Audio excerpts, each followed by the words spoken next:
A lot of bad things can happen in the park. Trust me, I'm there all the time. Pants on? And there's a lot of bad stuff going on every time that I'm there. And that's why I think Jim messed up his first date with a girl named Rebecca that he wants to call today for a second date update because he took her on a date to a park and then things got out of control. How you doing, Jim? I'm doing okay, guys. How are you doing? Doing pretty good, man. Just to clarify, this isn't a park at like 2 in the morning. This is just a normal midday park experience. Yeah, just a normal midday meetup in a cute city park, you know. Oh, good. Okay. Yeah, see, it still sounds creepy to me, no matter what. Well, when you meet someone online on Tinder or whatever, sometimes meeting in a public place feels safer and more low-key to get to know somebody before you, go have a drink or hang out or whatever. Yeah, what a coffee shop, though. Not like, hey, as you said Tinder. I met you on Tinder. Meet me in the park. I'll be dressed up as a shrub watching you the whole time. Well, I just dress like a normal person, not like a tree or anything. That's weird. All right. Well, that's not what I'm picturing. So anyway, tell us a little bit about the girl that you want to call today. You said in her email that her name is Rebecca. Yeah, so she was, I got there a little early, and I saw her coming towards the park, and, she was even cuter in person, and so I was a little nervous, I'll admit it, but we met up, and we talked a little bit. I said, do you want to sit down, or do you want to walk around and hang out, and we decided to walk around the park. So that's how the date started. We walked around for maybe a half an hour, just chatting, getting to know each other, and it was really cool. And you said she was cuter than her pictures. Are you also truthful in your representation? Yes, I am not one of those people that have a Chris Hemsworth photo on my Tinder profile. It's me. I look like my picture. Yeah. So what'd you guys do while you were walking around the park? Because that sounds really boring. No, we were just. I mean, they had to have conversation or something. Yeah, it was a good conversation. We just chatted up about hobbies, what kind of stuff that we're into, and the cool thing about her is she's like a real adrenaline junkie. She's really into almost extreme sports like skydiving and bungee jumping. She talked about all kinds free climbing, stuff like that. Yeah. Is that when you shot in with hey, what about having sex in the park in broad daylight? God. You like doing crazy things. Let's do something crazy right now, you little adrenaline junkie. You never know what might work. Maybe next time I'll try that. Yeah, you should have tried that. So you like the fact that she's a risk taker and likes to do all that kind of stuff. I'm guessing you're into that too. Yeah, I thought it was cool. I mean, I've never done any of those things. I'm more of a low key, just sit by a fire and drink a beer, hang out kind of outdoorsman. But I would be down for it. But I thought it was impressive, that she's into that, and obviously, athletic and sporty, and I thought it was cool. You weren't intimidated at all by that? I wasn't intimidated, but it made me feel a little boring. Do you know what I mean? Because I couldn't really match her with my experiences. But one thing that I do have going on that I'm pretty proud of that a lot of guys don't is that I'm a pretty good artist. I work sort of semi-professionally doing illustration and stuff. Oh, cool. That's awesome. And I had some drawings in my bag, and I was like, oh, well, she's into this cool thing, and maybe she would think it would be cool if I showed her some of my art. So that was sort of my, try to match her with impressive move. Was she impressed by your art, or did she laugh at it and tell you it was terrible? No, she didn't laugh at it. I mean, it's hard to tell. It's not like doodling. I went to school, I'm a pretty good drawer, and I was showing her a bunch of pencil drawings that I had done that she seemed into, and I was a little nervous. And if you wanted to say, is there anything that happened that maybe made the date go a little bit of south? I did. I was I really like sketching people. I could sketch you sometime. And she was no, that's okay. Yeah. Did it creep her out, you think? Well, yeah, because suddenly I was like, oh, my God, she thought I meant, nude. Figure drawing, nude sketching, which is not, not what I meant at all. I do these little, 5-minute quick sketches of, people. Yeah. I feel like if you showed her your stuff and it was pretty good and it wasn't nude drawings, that'd be jumping to a conclusion to be like, this guy's just a pervert and wants to sketch me nude. I don't know. I mean, I immediately was like, oh, no, I didn't mean anything weird by that. You might have seen on TV nude drawing, but that's not what I was talking about. It would just be it'd take 5 minutes, and we could do it right here in this cool place in the park. And did she laugh at all? I mean, it sounds like an opportunity to have a good chuckle about an awkward moment. Yeah, she didn't laugh so much. Okay. What did she do when you told her that you she could? She was just no, that's cool. That's okay. It's kind of how it went, and I was like, okay, that's awkward. All right. So is that why you think she's not calling you back, because you offered to sketch her? I mean, that's the only thing. I thought we sort of hit it off, and we walked around a little bit more after that, and then she was like, oh, I got to go, and I was like, oh, do you want to get a drink? And she was like, no, I have to go, and I was like, it's not, this didn't get weird about the sketching thing, right? And she was like, no, I just have an appointment. And then she left. That's when you should have whipped out your papers and been like, let me sketch you a drink before you leave. That's a good move, I think. That's not a bad move. I filed that one away. Yeah. So she said no to a drink and left. And is that the last thing you've heard from her? Yeah, I messaged her a couple times, and I thought we hit it off, actually. Like, it was pretty low-key and chill, and I'd love to see her again, but she hasn't gotten back to me. All right. Well, we'll play a song, come back, call her, and get your second date update, okay? Okay, thanks, guys. Hang on. Moving 92.5. Brooke and Jubal in the mornings. Second date update. When you think of the greatest artists the world has ever seen, you think of names like Rembrandt and Picasso and Jim. Good old Jim. Sitting in the park, sketching naked women. That's what Jim is known for in the art world. No. Am I right, Jim? That is so not true. Hey, don't worry, Jim, look, I would rather look at anything that you've sketched than what other crap Rembrandt and Picasso are doing. Oh, man, that You was think those crap. guys have a website? I don't think so. Yeah. Okay, thank you, but I want to correct the record. I do not draw nudes. Maybe that's At the least problem. Not for public consumption. Okay. I mean, Well, I want to see some of your private collection then. I'm really We interested can in that. talk offline. All right, cool. my Okay. God, only Take you care of guys that. are pervs about nude drawings. What is wrong with you?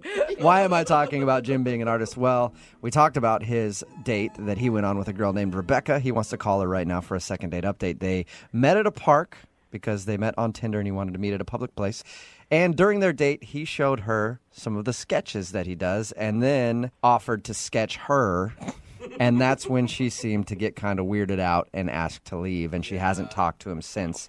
That's the only thing you can think of that went wrong. Yeah, that's the only thing that comes to mind. I thought it went really well, actually. And you said that she was like an adrenaline junkie. I mean, maybe she was looking for somebody who can do those type of activities with her. Yeah, I mean, maybe, but it's not like I said that I wasn't willing to do that stuff. I mean, I Okay. would go bungee jumping or whatever. I would be into that. Okay. All right. Okay. Well, I'm going to dial the phone number right now, get her on the phone, and see what went wrong, okay? Okay, great. All right. And hey, if this doesn't go right for you and she doesn't want to go on a second date, don't worry. I will be your muse. If you need to sketch anybody, Jim, you can sketch me. Oh, dude. I will be your Mona Lisa. Okay? Okay. All right. Here we go. I'm going to dial her phone number right now. Here we go.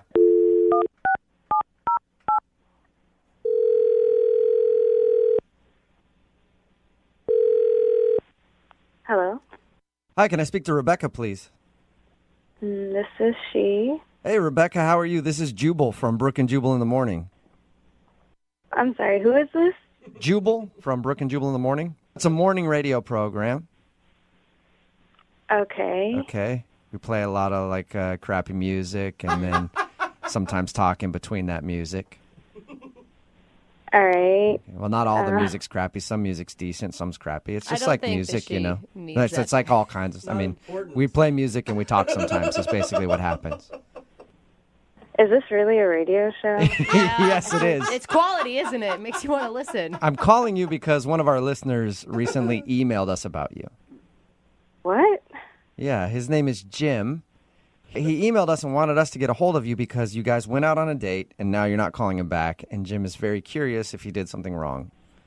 He really contacted you about our date? Yeah, he said he liked you a lot and was hoping to go out with you again. We talked to him about your date. And he said that you guys met on Tinder and then went to the park and hung out for a little while. And then at a certain point, you were just like, well, he told us that he offered to sketch you. And he thinks that might have creeped you out, but he meant it in the most innocent way possible. Yeah, well, that's the thing. He already did sketch me. What? What? What do you What mean? do you mean? I mean, he had several pictures, and they were all in, different scenarios, but it was me. The girl was me. Are you sure it was you, or are you just, reading into it? Oh, my gosh. No, seriously. I mean, he had a headshot of just a girl, definitely me. There was a girl riding a bike, a girl crying. Crying? And, the creepiest one, there was a girl at a dinner table with a guy, and I was the girl, and he was the guy. Wow. And that's the creepiest one. I would think the crying one would be even creepier. He never said that it was me, but I mean, it looked exactly like me. Did you ask him? I mean, did you confront him? No, you don't confront someone like that. Yeah, no, I would have done the same thing. I would have just been like, all right, well, look at that. Look at the Jeez, time flies, huh? And I would have been out of there too. Are you sure that it was you? Like, no question in your mind.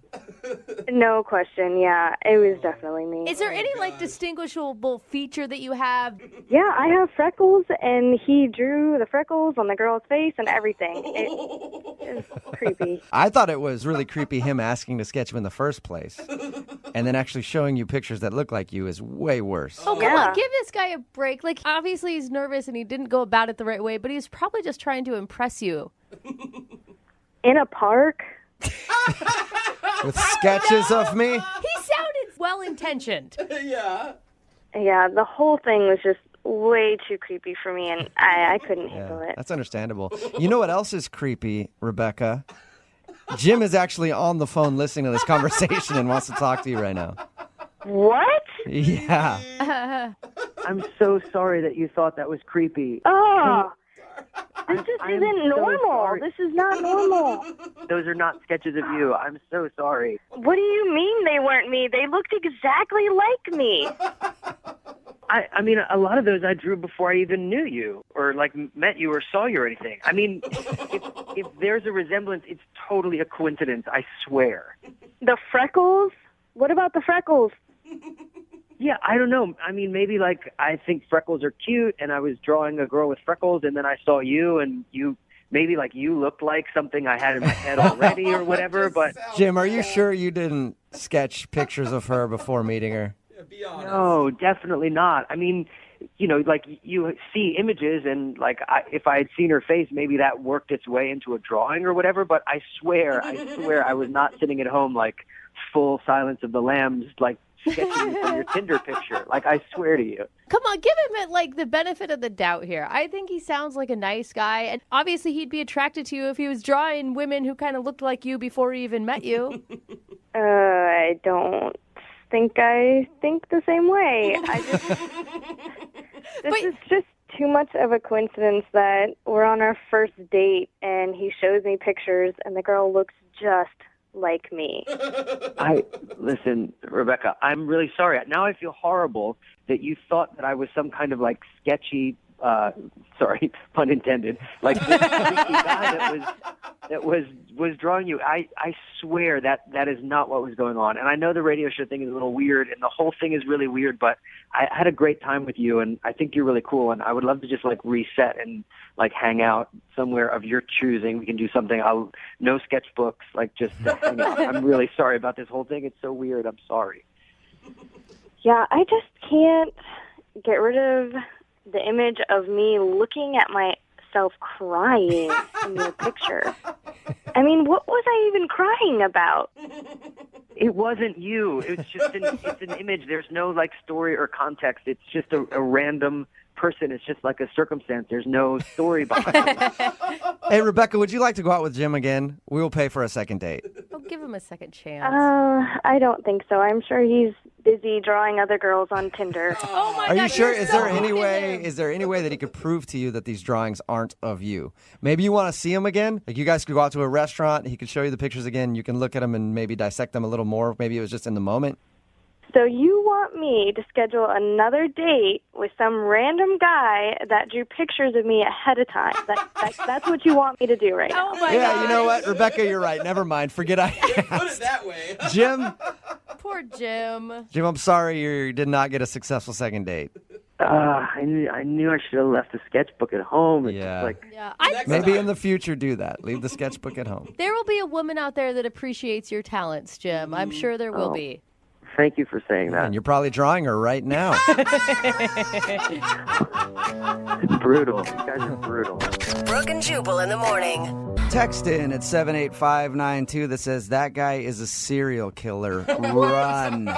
It's Brooke and Jubal in the morning. Talking about the second date update. This guy, Jim, wanted to call a girl named Rebecca. He liked her a lot. They went out on a date. She wasn't calling him back.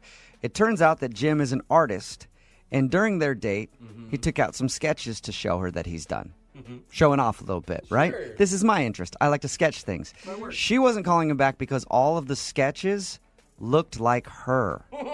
And that creeped her out, which I can understand. That's very creepy. Yeah. I still think it's by chance. I think that he was drawing something in his imagination, and that's why he was attracted to her. But according to her, it looked exactly like her. And there was one with a woman crying with like a single tear rolling down her cheek. If I was dating somebody and they were like, check out my art, and it was a picture of me crying, I'd be pretty scared too. No, it's not like, you're in a coffin or anything. Oh, yeah. Famous last words. What could it hurt to go out with this guy again? Remember, if you want a second date update, all you have to do is just email the show, and we will call the person that didn't call you back. Brooke and Jubal's second date update. Lydia's, you've done online dating. I have, yeah. Would you screen a guy for like 6 weeks before meeting up with him to make sure he's not a creep? That's kind of what I did with my first boyfriend. Really? It was about 6 weeks, maybe. Before you actually met him? Yeah. All right. Wow. That's what Sandra did with a guy that she met online. She emailed us about a dude named Andrew. Hi, Sandra. How are you? Hi, guys. So you met this guy online, and then you screened him for like 6 weeks before going out with him? Well, yeah, I just wanted to make sure he wasn't a creep, and, I just wanted to make sure we kind of built a solid friendship base before I started dating That him. makes sense, I guess. I don't think there's anything wrong with it. There's a lot of weirdos out there. But that's a month and a half. That's a long, A long time. time. Did you just email back and forth for a month and a half? Well, it was like email, and then we actually spoke on the phone a couple of times, Uh-huh. and text messages. And And late text night message. Skype sessions. Or is that just me? Said that you guys went out for a romantic dinner. Explain to everybody what your email said about that dinner.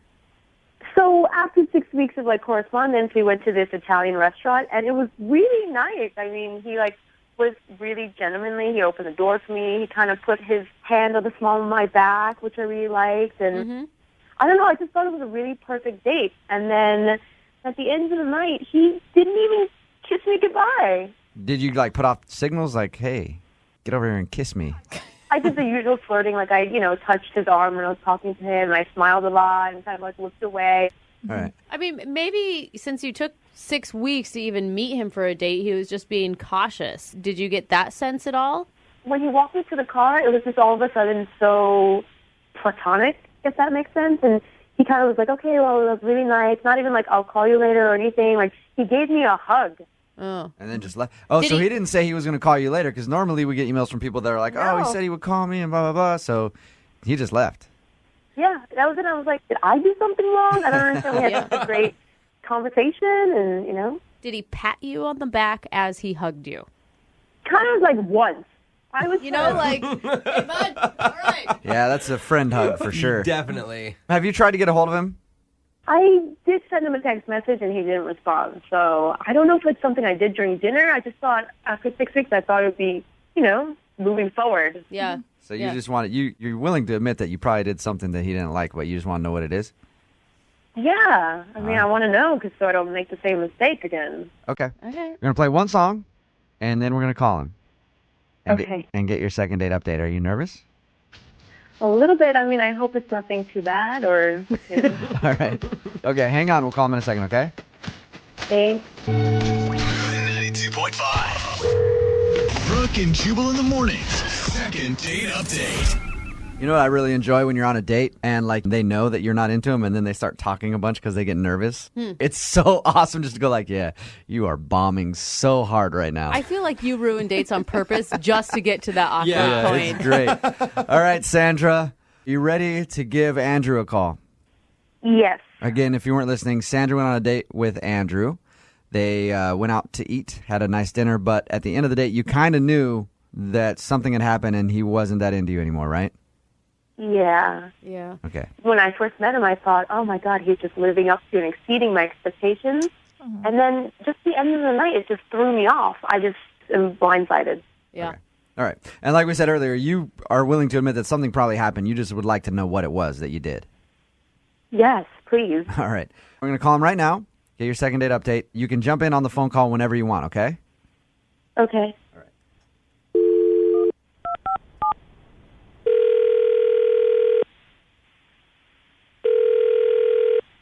Hello?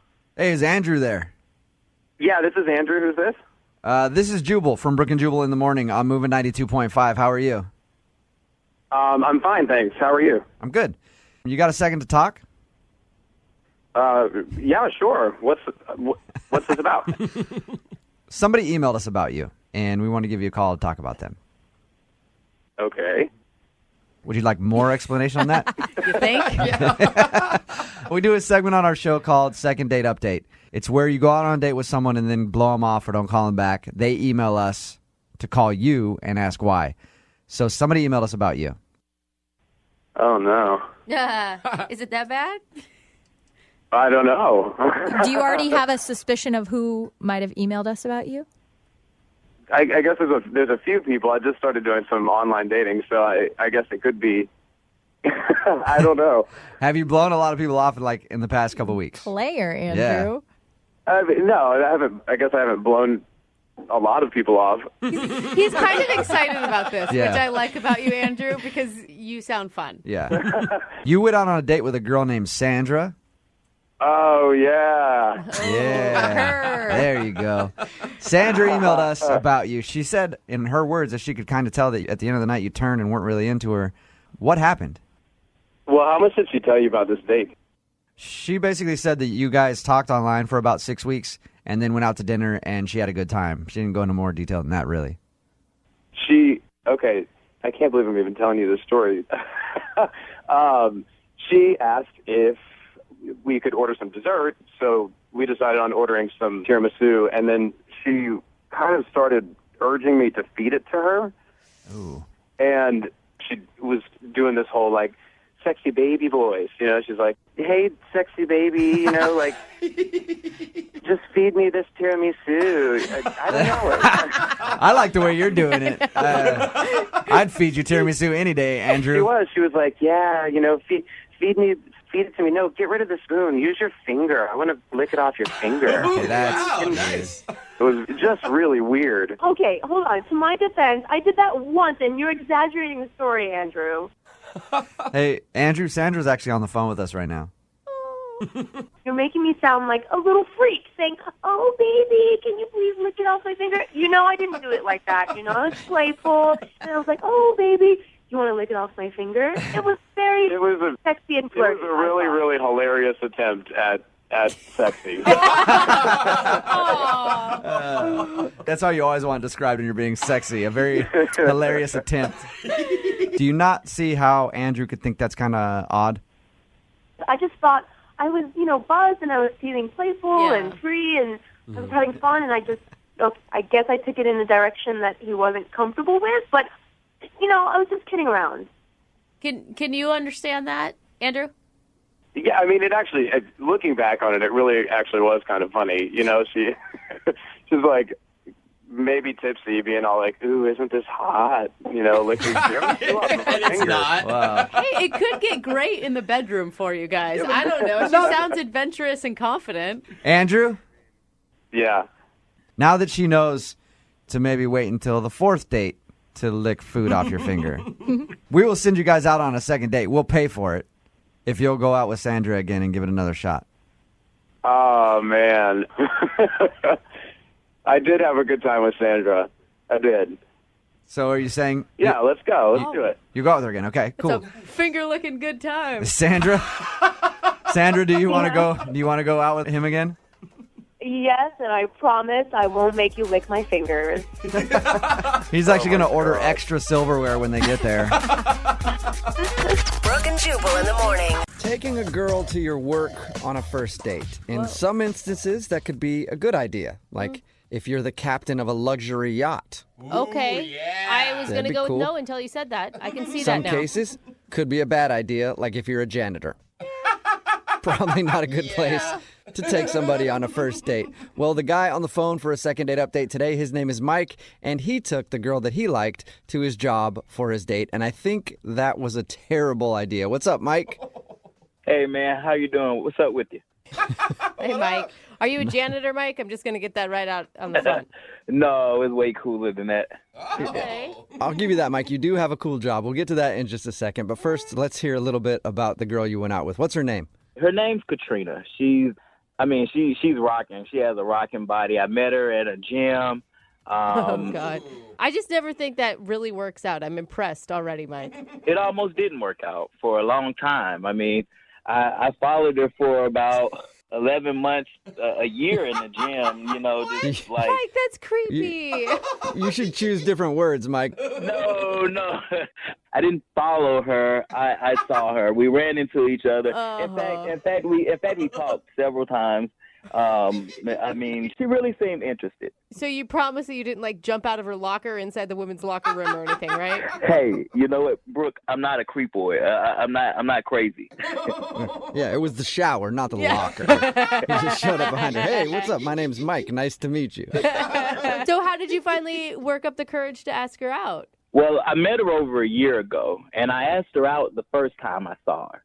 Oh. Whoa. Yeah, yeah. I mean, I didn't wait for it. I saw what I wanted. She was beautiful. And after talking to her, I knew I wanted to know more about her because she has a beautiful soul, too. So I asked her out. She said no. Never mind. So you were persistent for a whole year and you finally wore her down. Now you're getting me, Brooke. So it took you a year to finally get a date with her. What was the magic words that actually got you in the door? The magic words was I already asked her out 10 times. Here's the 11th. What do you say? She said, okay, fine. Hey, she said yes. Okay. All right. Only took you 11 tries and you did it. That's Congratulations. It's actually kind of romantic. I mean, you obviously were super into this girl. Were you really nervous before your guys' date? No, I wasn't nervous at all. I was taking her to my job, and my job's pretty cool, so I thought that was a winner. Oh, cool. Yeah. And that's what your email said. You think that might have actually ruined your chances for a second date. Why do you think that is? Honestly, I don't think she liked it. I took her to a movie set. First of all, I'm a stuntman. I'm a stuntman on major movies. That's so cool. Yeah, so I got some of the guys while we was a closed set to plan out a whole stunt. We taped it, and it was a lot of money spent. I mean, a lot of money, time, and people. So what kind of stunts were you doing? I'm not a guy that likes adventure a lot, so for me, a big crazy stunt would be like, let's just cross the street in the middle of the road and not the crosswalk. That would have been enough for me. What'd you do?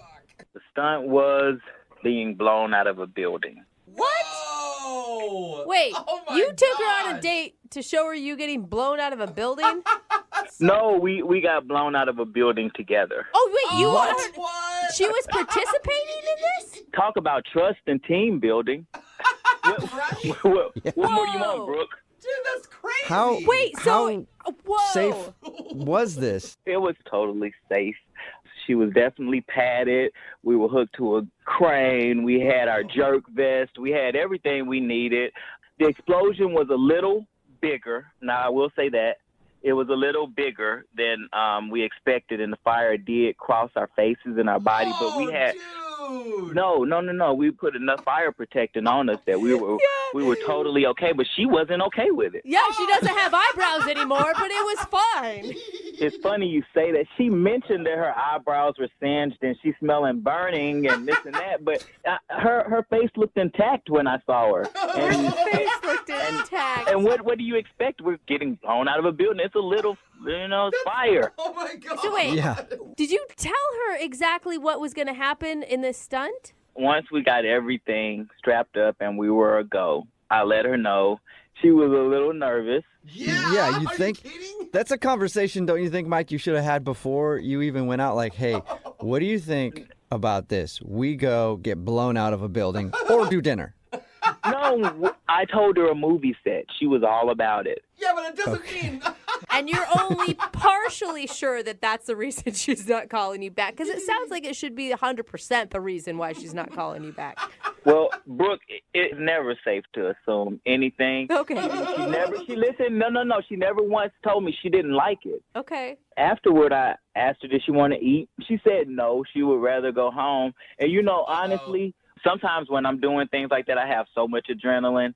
I don't want to eat afterward. Yeah. It's just like a high. So I was like, oh, okay. Or it's that you just had your face almost burned off and just really, that tends to make people lose their appetite, you know? Yeah. I mean, you have a point. Small point. So Have you heard from her since this date? no. I mean, she kind of just oddly disappeared, and that's why I got in touch with you guys, honestly.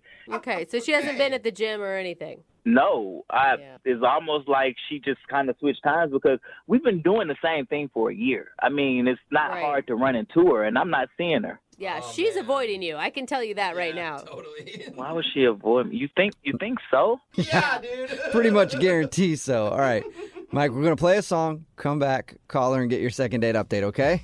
I appreciate it. No problem. We'll do it right after this. Hang on. Moving 92.5. Brooke and Jubal in the mornings. Second date update. You know, they say that near-death experiences can actually bring people together. That is, unless the near-death experience was planned by you, and in the process, you burned your date's eyebrows off. Because that's exactly what happened in today's second date update. Ooh, epic.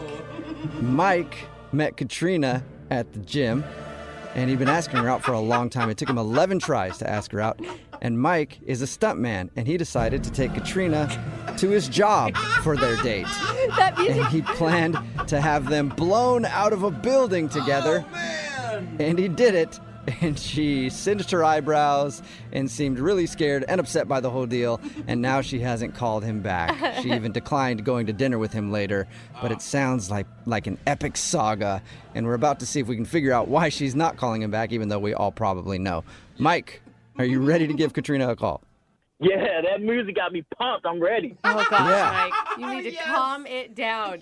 Now, Mike, I'm going to be honest with you. I think your date sounds amazing, and I would totally be on board. Really? Yeah, but... You know what, Brooke? I knew it when you were talking to me. Yeah, but obviously I don't think she was. Have you had a chance to apologize to her via text or anything that you scared her? But hold on, you think I need to apologize? I mean, what would I apologize for? It was a great date. You need to apologize for almost killing her. But, Brooke, you did say you would like that, huh? Yeah, but I'm not her. Yeah. Not everybody wants to almost die on a first date. Just some people. You guys are taking this almost death. I mean, it was blown out of a building. She was padded up, you know. Fire crossed her face and singed her eyebrows, Mike. Fire crossed her face and singed her eyebrows. Everybody's been burned a little. Okay. He's right. He's right. Come on. Okay, I'm going to dial her phone number right now, man. Here we go.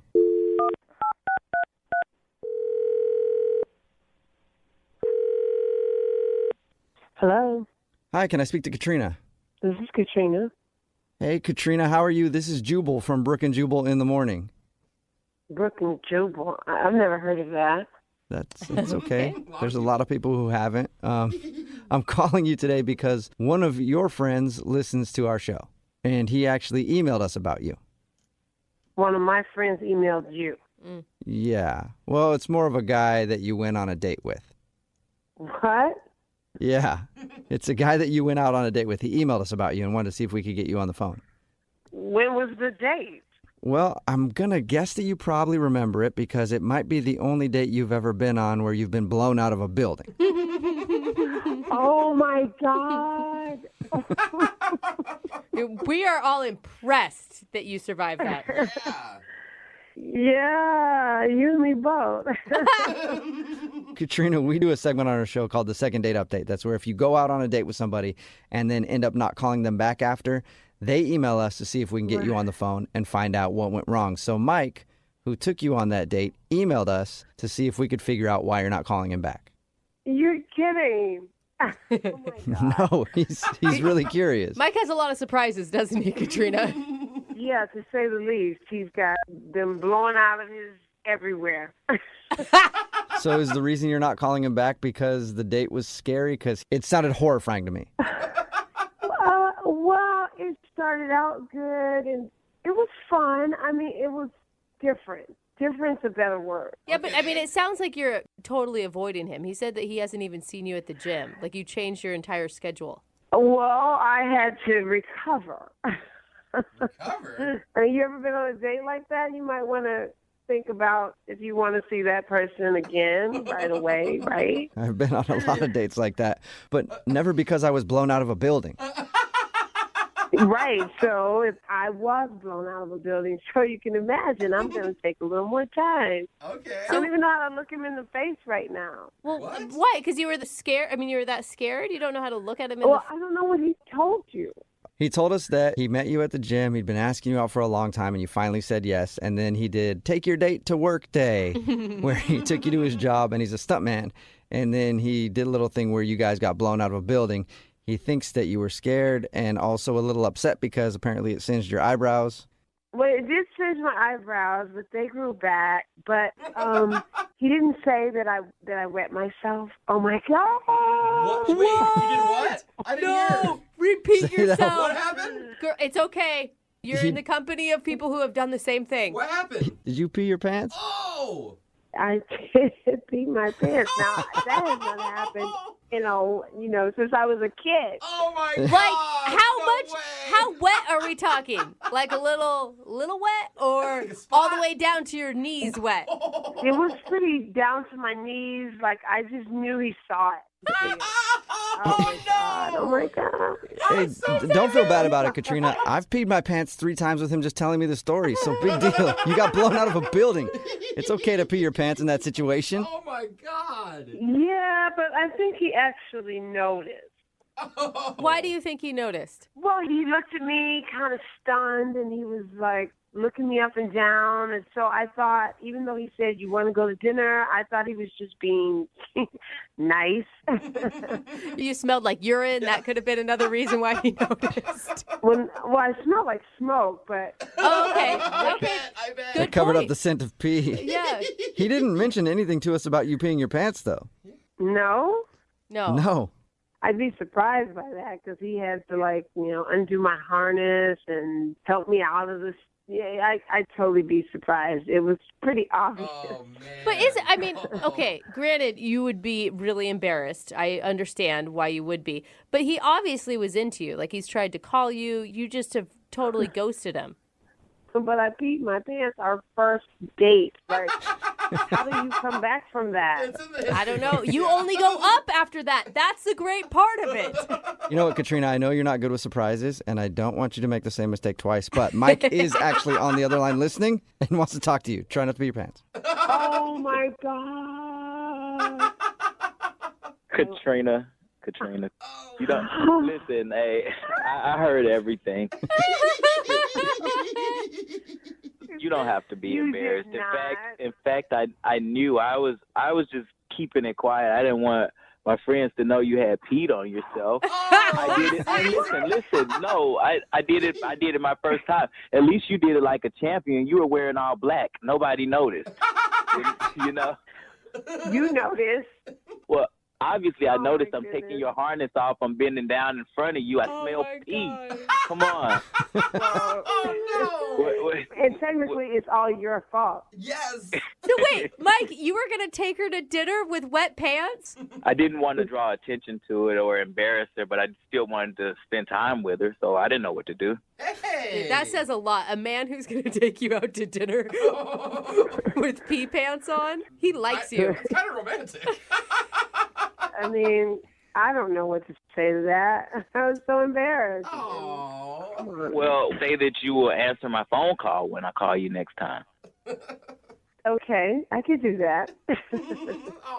Are you sure about that? You didn't sound very positive. Well, I mean, it's nice, but I still have to look him in the face knowing that I did that. So, I might not sound excited, but it's nice. I liked him up until I peed my pants. Katrina, I peed my pants before, and I'll even go even further to say I even shit my pants once before. Oh, that's too far. During a stunt. Does that make you feel better? TMI. Wait, can I just ask? I admitted this. What stunt made you poop yourself? Listen, don't worry about what stunt it was. Just know, Katrina, that it has been much worse for me. And you shouldn't feel bad for what happened to you. It's totally normal, and I respect you for it. There you go. Mutual respect for peeing your pants. Katrina, would you go out with Mike again on another date? We will pay for it. Come on. Yeah, I mean, as long as I get to pick the date and we're not like jumping out of a car going 100 miles an hour, I will say yes to that. Okay, so that's an official yes. Yes. Oh my gosh, you guys are actually really cute. That's awesome. Yes. Oh man, but now there's pressure. I got to figure out what to come up with for the next date. I mean, once you already make a girl pee her pants, what else can you do? Remember, if you want a second date update, all you have to do is email us brookandjubal@moving925.com. We've got Mandy on the phone with us right now. She emailed us about a date that she went on. In your email, it said you met a guy at a pool party, drank the night away. Ooh. Sounds fun, Mandy. Why wasn't I invited? Oh, next time. Yeah. Next time, I promise. Shoot. You promise? Wow. Okay. Okay, Creeper. yeah. Let's Hey. move on. I just wanted to ask if she promised if I could go to the party. How are you, Mandy? I'm good. Well, sort of. Yeah. I've got to give props to any woman who can pick up on a dude in a bikini and feel confident enough doing it. Also in Seattle, where it's 12 degrees outside. Hey, it's been nice lately. How did you start talking with this guy at the party? Well, I had to go up to him because he was gorgeous. He had the most beautiful eyes and this cute little butt, and I just had to say hi. I can't She resist fell a in love cute with little his butt. personality. Woo! You guys rip on dudes all the time, but women are just as bad. So you went up and talked to him. His name's Jason, right? Yes. And he was just as nice as he was cute. You know, he really was actually really cool. I just felt like I knew him for forever. I mean, it wasn't like I was meeting this guy for the first time. There was a connection for sure. Now, when people call in with dates like this, where they meet someone at a party and they drink all night, you do realize it wasn't like a real date, right? Well, he did ask me out. Oh, he did? Yeah. While we were at the party, he asked me to meet him at a bar that was around the corner from where we were. Oh, so did you go from the party to the bar to hang out with him? Yes. Oh, okay. Oh, All so right. that does kind of count. So how drunk were you, by the way? Well, I was definitely buzzed and feeling good. What happened when you guys went to the bar? Did the conversation continue? Did you kiss? What happened?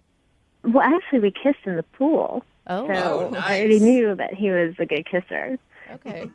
So yeah, we got to the bar and we just had more fun. I mean, I don't remember every single detail that we talked about, Right. but I suggested maybe we go back to my place, and we hopped in a cab and we did because it was the night was still young. So again, this sounds more like a hookup than a date to me. But did you do it when you got back to your place? That's the thing. I told him I do not do that on the first date. Okay. So not to expect it, not to anticipate it, don't even think about it. Okay, you said that before you guys left. Yes, I did. I made that very clear. But did you do it? Because a lot of women will say that, and then they'll still end up like, oh, my God, I can't believe I did that. That was the only time. Yeah. Oh, yeah. Did you? Well, sort of. Yeah, Did you say sort of? sort of. Okay. You can't just sort of. Yeah. It happened. Yeah, it's kind of being like kind of pregnant, It doesn't really work. So you guys ended up hooking up. It's fine. And then what happened the next day? I didn't really hear from him. I don't know if it's because he doesn't respect me because I put out on the first date, or if this is embarrassing. My friends have told me that I snore Like really bad? badly. So that's why I need you guys. He didn't leave you a note or any indication of seeing your... No, nothing.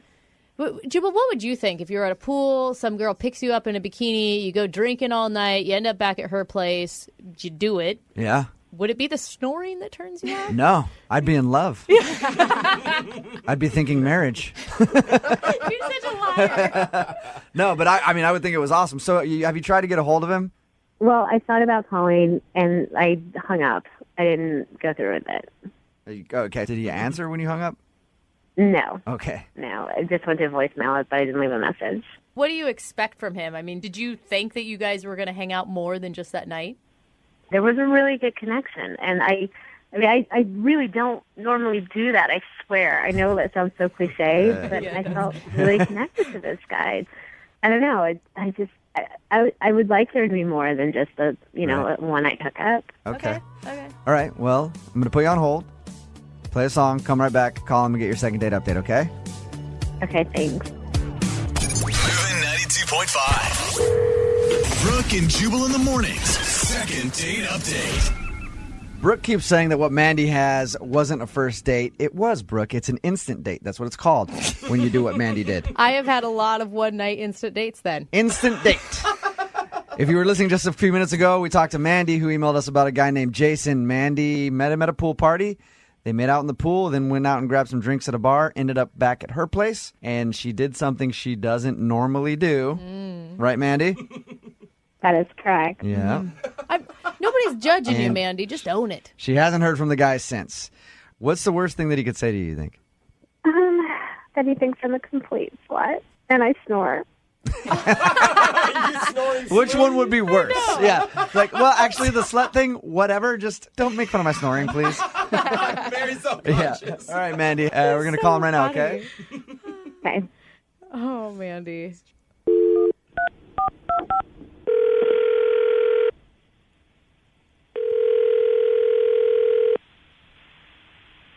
Hello, Can I speak to Jason, please? that's me. Jason, how are you, man? This is Jubal from Brooke and Jubal in the morning. I'm moving 92.5. Okay. Good morning. Morning. How are you? I'm good. How are you? Good. You got a few minutes? What do you want? I want to call you to talk about a friend of ours. Okay. Her name is Mandy. Okay. You know who I'm talking about? I know Mandy. Mandy is a friend of mine. She told me that you guys had a little hookup, met at a pool party, made out in the pool, then you took her to a bar around the corner after and ended up back at her place. Okay. All right. So the reason that I'm calling you is I because love he's laughing. I'm I know. dying to know. the reason I'm calling you is because Mandy wants to know why you haven't called her back. Like, she kind of wants to see you again. Oh, God, seriously. what did she tell you? That's pretty much it. She said that you guys had a bit to drink at this pool party. You made out in the pool and then went to a bar, and then she did something she normally doesn't do with you. All right? Not every dude gets the golden ticket on the first night. Yeah, that's pretty much what happened. But why haven't you called her or anything? Is there a reason? She also said that she snored. Did she snore and that kind of like turn you off? Yeah, she did snore. I didn't sleep much that night at all. Yeah. Why did you leave in the morning before she woke up? She was pretty nutty. She was really drunk too. When we went to a bar after the party, she had like twice as many shots as me. And when we got back to her place, she was ready to go. Jason, you said she was nutty. What do you mean by that exactly? Like, we hooked up, and then afterwards she started crying. Oof. And she was like freaking out, and She started crying right there in bed with you? yeah, like bawling. She's, I guess, still in love with this guy, and she starts bawling and talking about him, and I'm like, oh God. Yeah, I've got her slobbering and snot flying everywhere, and it's just gross. And Okay, excuse me. I don't completely remember everything from that night, but I didn't go on and on like he's saying. Jason, Mandy is on the phone with us right now. Or she should have told you that. I'm sorry. Hello. Hello. Mandy, do you remember crying after and talking about your ex? Not really. Yeah. I know it wasn't as bad as he's saying. It was bad. You were really crying, and we had just met, I could see how that would be a little bit of a shock. Well, he should be flattered. Jason, you should be flattered. Flattered? Why should he be flattered? Because I felt comfortable enough with you to open up and share my inner feelings. Yeah, That's you might not want to do that right Yeah, after. at one point she was like curled up in the fetal position. Oh, You guys, that's Okay, sad. now you're just making stuff up. That's ridiculous. I know I did not do If that. you're going to do that, you should do it while we're having sex, because afterward it's just creepy. You know what? You're a complete ass. Are you serious? Get him, Mandy. You guys, that is sad. That's a very good point, though. laughing? During the act, is It's like a turn on, it's sexy talk, and then later. yeah, later it's just weird. Yeah. Well, stop saying that now. Mandy, you came across. Come on, you guys. Mandy, you came across as like this really confident woman at the beginning of this call. Was that maybe not truly where you are? I mean, listen, we've been drinking a lot. That affects you. That makes you a little more emotional. Are you over your ex-boyfriend? Well, he's my ex. That doesn't. That doesn't mean really- that you're over him, though, yeah. I am. See, personally, I think it's okay to cry after you do it. I usually do that, and it's usually followed by me crying and saying thank you. I appreciate it. Not many people do this for me. So I don't think you should find it so awkward, Jason. I don't. You're making me sound crazy, and I'm not crazy. I was maybe a little emotional. You were drunk, But Mandy. that Hey, happens sometimes. Yeah, Mandy, you were exactly. drunk. Like, honestly, I don't judge you one bit for that. I mean, if I made him feel uncomfortable, I'm sorry, and that wasn't my intention at all. Maybe, I got a little too carried away with the shots and stuff, but I did like him. I do like him, and, that's not my normal behavior. Jason, would you be interested in going out with Mandy again? We'll pay for you guys to go on a second date. You're paying for it? Yes. She was real nice, and I don't mean to say anything bad about her, but I don't think so. It just scared you too much, huh? Yeah, it was weird. Well, you know what? It's clearly your last, Jason, so whatever. Yeah. Hey, Mandy, if you're looking for someone to hang out with, you and I can do it, and we can both have a good cry together after. How about that? I laugh because I don't think he's lying. I know. Brooke and Jubal in the morning. Hey, what's up? Hey. What's your name? My name's Donk. Donk, Oh, huh? what'd you say? Let me take this compression sleeve off my ears. You know, it helps you work out, right? Helps the blood stay in your ears. Anyway, you want to go out sometime?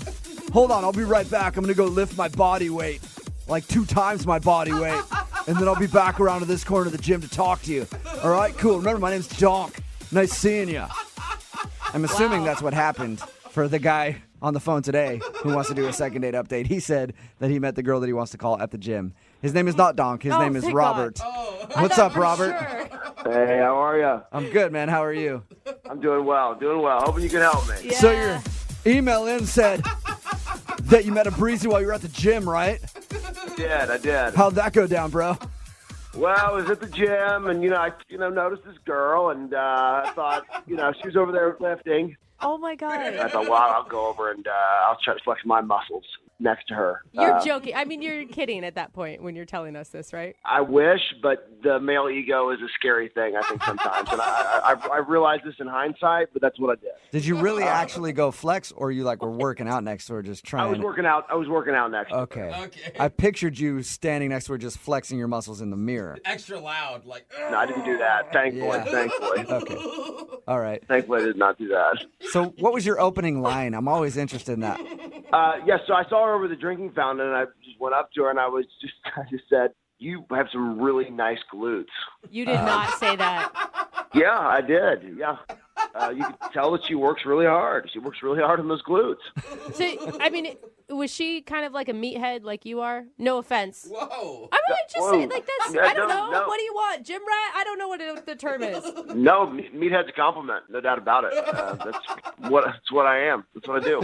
Absolutely. And yes, same deal. She was rocking some very expensive athletic wear, head to toe. So I was definitely feeling her. Okay. And what did she say after you complimented her glutes? She said thanks. She said thanks. I work hard. Oh my God, you live in a world that I will never enter in my life, and not for lack of wanting to. It's just I don't have the effort that you guys have. So did you ask her out right there? I waited till after the workout. I try not to be complete creepo, and waited till she was leaving the gym. Then I went up to her in the parking lot, which sounds creepier, but it really was. You followed her out to her car. I did do the follow to the car. Yeah, Okay. women love when big muscle-bound men follow them into dark parking lots. What did you say there? Like, how are you going to drive a car with those big glutes? Like, you even fit in the seat? That's pretty good. I wish I had said that. No, I just said, hey, what are you doing tomorrow night? You want to go get dinner? It's pretty simple, pretty straightforward. Okay. And she obviously said yes to that. Otherwise, did. you wouldn't be doing a second date update right now. How did dinner go? It was good. I rocked my good luck button-down shirt, which always makes me feel good. Nice. Sometimes the shirt makes the man, I feel. Okay. And dinner went great. She has great glutes, but she was wearing this little outfit where her calves were really accentuated. I was super feeling her. What about her personality did you like? Personality-wise, she was cool. Yeah, we had some good conversation. What'd you guys talk about? I told her that I run a couple different businesses, and I kind of went on a bit of a rant, and I'm afraid that maybe it was too much. It was just like one time, but it was kind of went on a little bit of a rant about my businesses. When you mean rant, I automatically think like angry rant about your businesses. What do you mean by rant? Well, I did talk about a guy that had screwed me over in business once. That's why I think it feels like a rant. Okay. Yeah. Are you an angry guy? Not particularly, but I am when I'm crossed. You know what I mean? Like I think I'm a pretty happy guy day to day, but if somebody screws me over, then I get pretty fired up. Right, you mess with the bull, get the horns. Yes, exactly. Okay. What was her reaction to you going off about this dude? It seemed fine at the time. I didn't think anything of it because it was just, like I said, it was like one time. It was just like a brief little moment in the date. But that's why I'm thinking that maybe that's what it was. I don't know. Was she awkward after that? Not particularly, but she didn't say a lot. She was just kind of looking down, she crossed her legs a couple of times, which I like the calves. But anyways, she was very fidgety, Okay. Yeah, women don't tend to like it when guys rage at the dinner table. Well, it wasn't a rage. It was a rant. You know, rant's just like a degree less than a rage. Yeah. Oh. Okay, so you weren't going totally crazy. So that makes it better. How'd you guys end everything? Well, I asked her if she wanted to go get a drink somewhere else because I thought it was going pretty well. She said no, she needed to go home. So I walked her to her car and gave her a hug goodbye. I thought it'd be polite, and that was it. Have you talked to her since? I texted her once, and I said, I'm headed to the gym. Are you going to be there today? And then she just said, I worked out yesterday. Whoa. That's it? That's all she said? That's all she said. And then I'm like, I was at the gym yesterday, and I was there for a good period of time when you would have been there, and I didn't see her. Okay, so you think she's lying to you about that? Yeah, I do. And you haven't seen her at all in person at the gym? I have not, no. All right, well, we'll play a song, come back, call her, and get your second date update, all right? Awesome, thank you. Yeah, man, hold on. Moving 92.5. Brooke and Jubal in the mornings. Second date update. If you're just joining us for today's second date update, Robert is on the phone, and today he wants to call a girl named Chandra. What do we know about Chandra? She's got an okay personality and some great glutes. Oh, man, those glutes. And some calves, some wonderful calves as well. That's what Robert liked about her. They met at the gym. He complimented her glutes. They went out for dinner, and now she's not calling him back. Robert, we're about to call her and see if we can get her on the phone and find out what went wrong. Anything else that you'd like to add before we call her other than the glutes and the calves? No, I just want to say thank you. Thank you. I'm very curious to hear what she says. This is awesome. I feel like it's going to be something pretty extreme because it sounds like she switched gyms just to avoid you. To me, I'm just saying, you haven't seen her there. Whoa. Yikes. That's bad. We're going to hope that's not the case. We're going to hope that's not the case. All right, we'll find out right now. I'm going to dial the phone number and get your second date update, okay? Thank you. All right, here we go.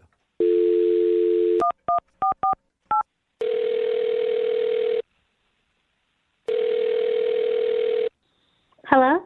Hi, can I speak to Chandra, please? This is she. Hey, Chandra, how are you? My name is Jubal, and I'm calling from Brooke and Jubal in the morning. Hi, you're calling from what? Brooke and Jubal in the morning, the radio show. Okay. How are you today? Fine. Why are you calling me? Well, I'm actually calling you because one of our listeners emailed us and asked if we could get a hold of you. What? Yeah. I don't understand. Well, there's a guy that listens to our show. His name is Robert, and you went out to dinner with him. Oh. Okay. Yeah, so you know Robert. Well, Robert listens to our show and emailed asking if I could call you to find out why you're not calling him back after you guys went out on your date. Huh. It's a segment that we do on our show called the Second Date Update. So Robert's wondering if he did something wrong. I mean, I did text him back the other day. He texted me and I texted him back. He actually told us that, yeah. But it didn't sound like a text from somebody who wants to see him again. It sounded like you were kind of blowing him off. Yeah, I'm glad he picked up on that. Okay, so you are blowing him off. Yeah. I mean, actually, I would really be fine to never see him again. Wow. Oh, man. Okay, do you mind telling us why so that we can share it with him? Well, he's he's just really forward. He's forward. I can kind of see that. Meaning? Yeah, a little too forward. I mean, at first, like, I thought it was attractive. Like, I've dated a bunch of guys who are, like, really shy, and it's like I always have to make the move and, like, start the conversation. And so it was nice. He wasn't shy or timid, and, you know, he seemed really confident. He told us how you guys first met, and when he saw you at the gym, he walked up and complimented you on your glutes. Is that kind of what you mean by too forward? Well, I mean, at that point, I thought it was just kind of funny, you know? Right. And I appreciated the honesty, you know? Like, he didn't seem that weird. But once we went out, he just crossed the line. Was yeah, he just too much. It was too much. Did he say something, or was he acting aggressive towards you? Yeah, he said something really bad. What did he say? I'd really rather not say what he said. I don't want to say that. It makes you that uncomfortable to repeat what he said. Yes, definitely. Can you give us a hint?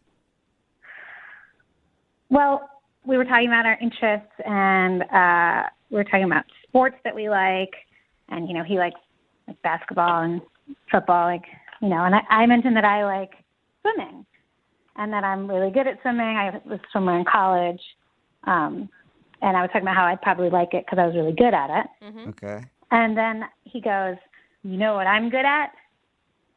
And he leans into the table. Oh, no. I can already see what's coming.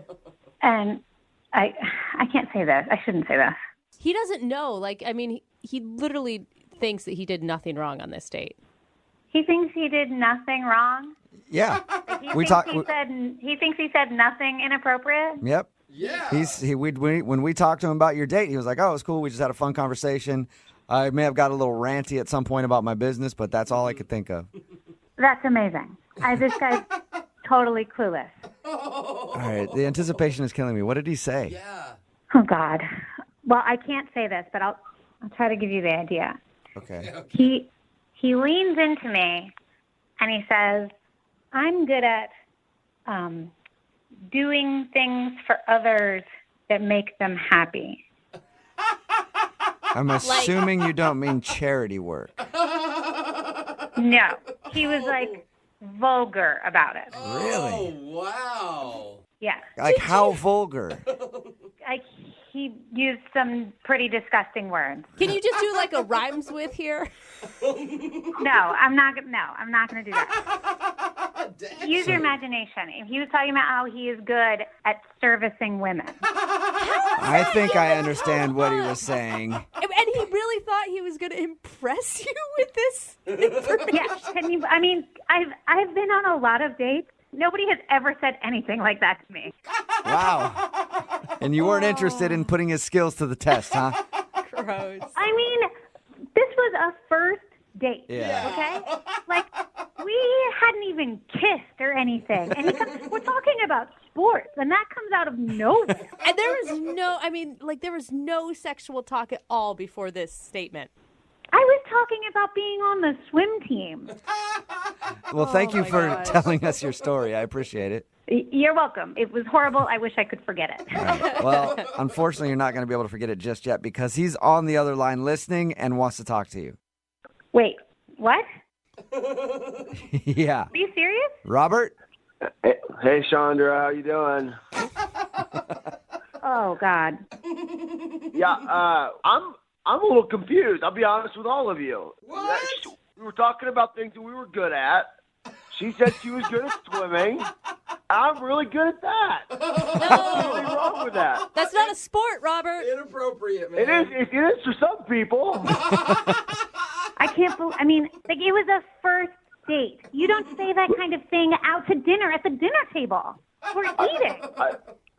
hear what you're saying, but you can't tell me you weren't at least at all intrigued if whether or not I was good at that, right? I mean, there was a little part of you somewhere deep down in the recesses Okay, of your brain Robert, that hold wasn't- on. Robert, listen. Does it Yeah. seem like I was a little intrigued?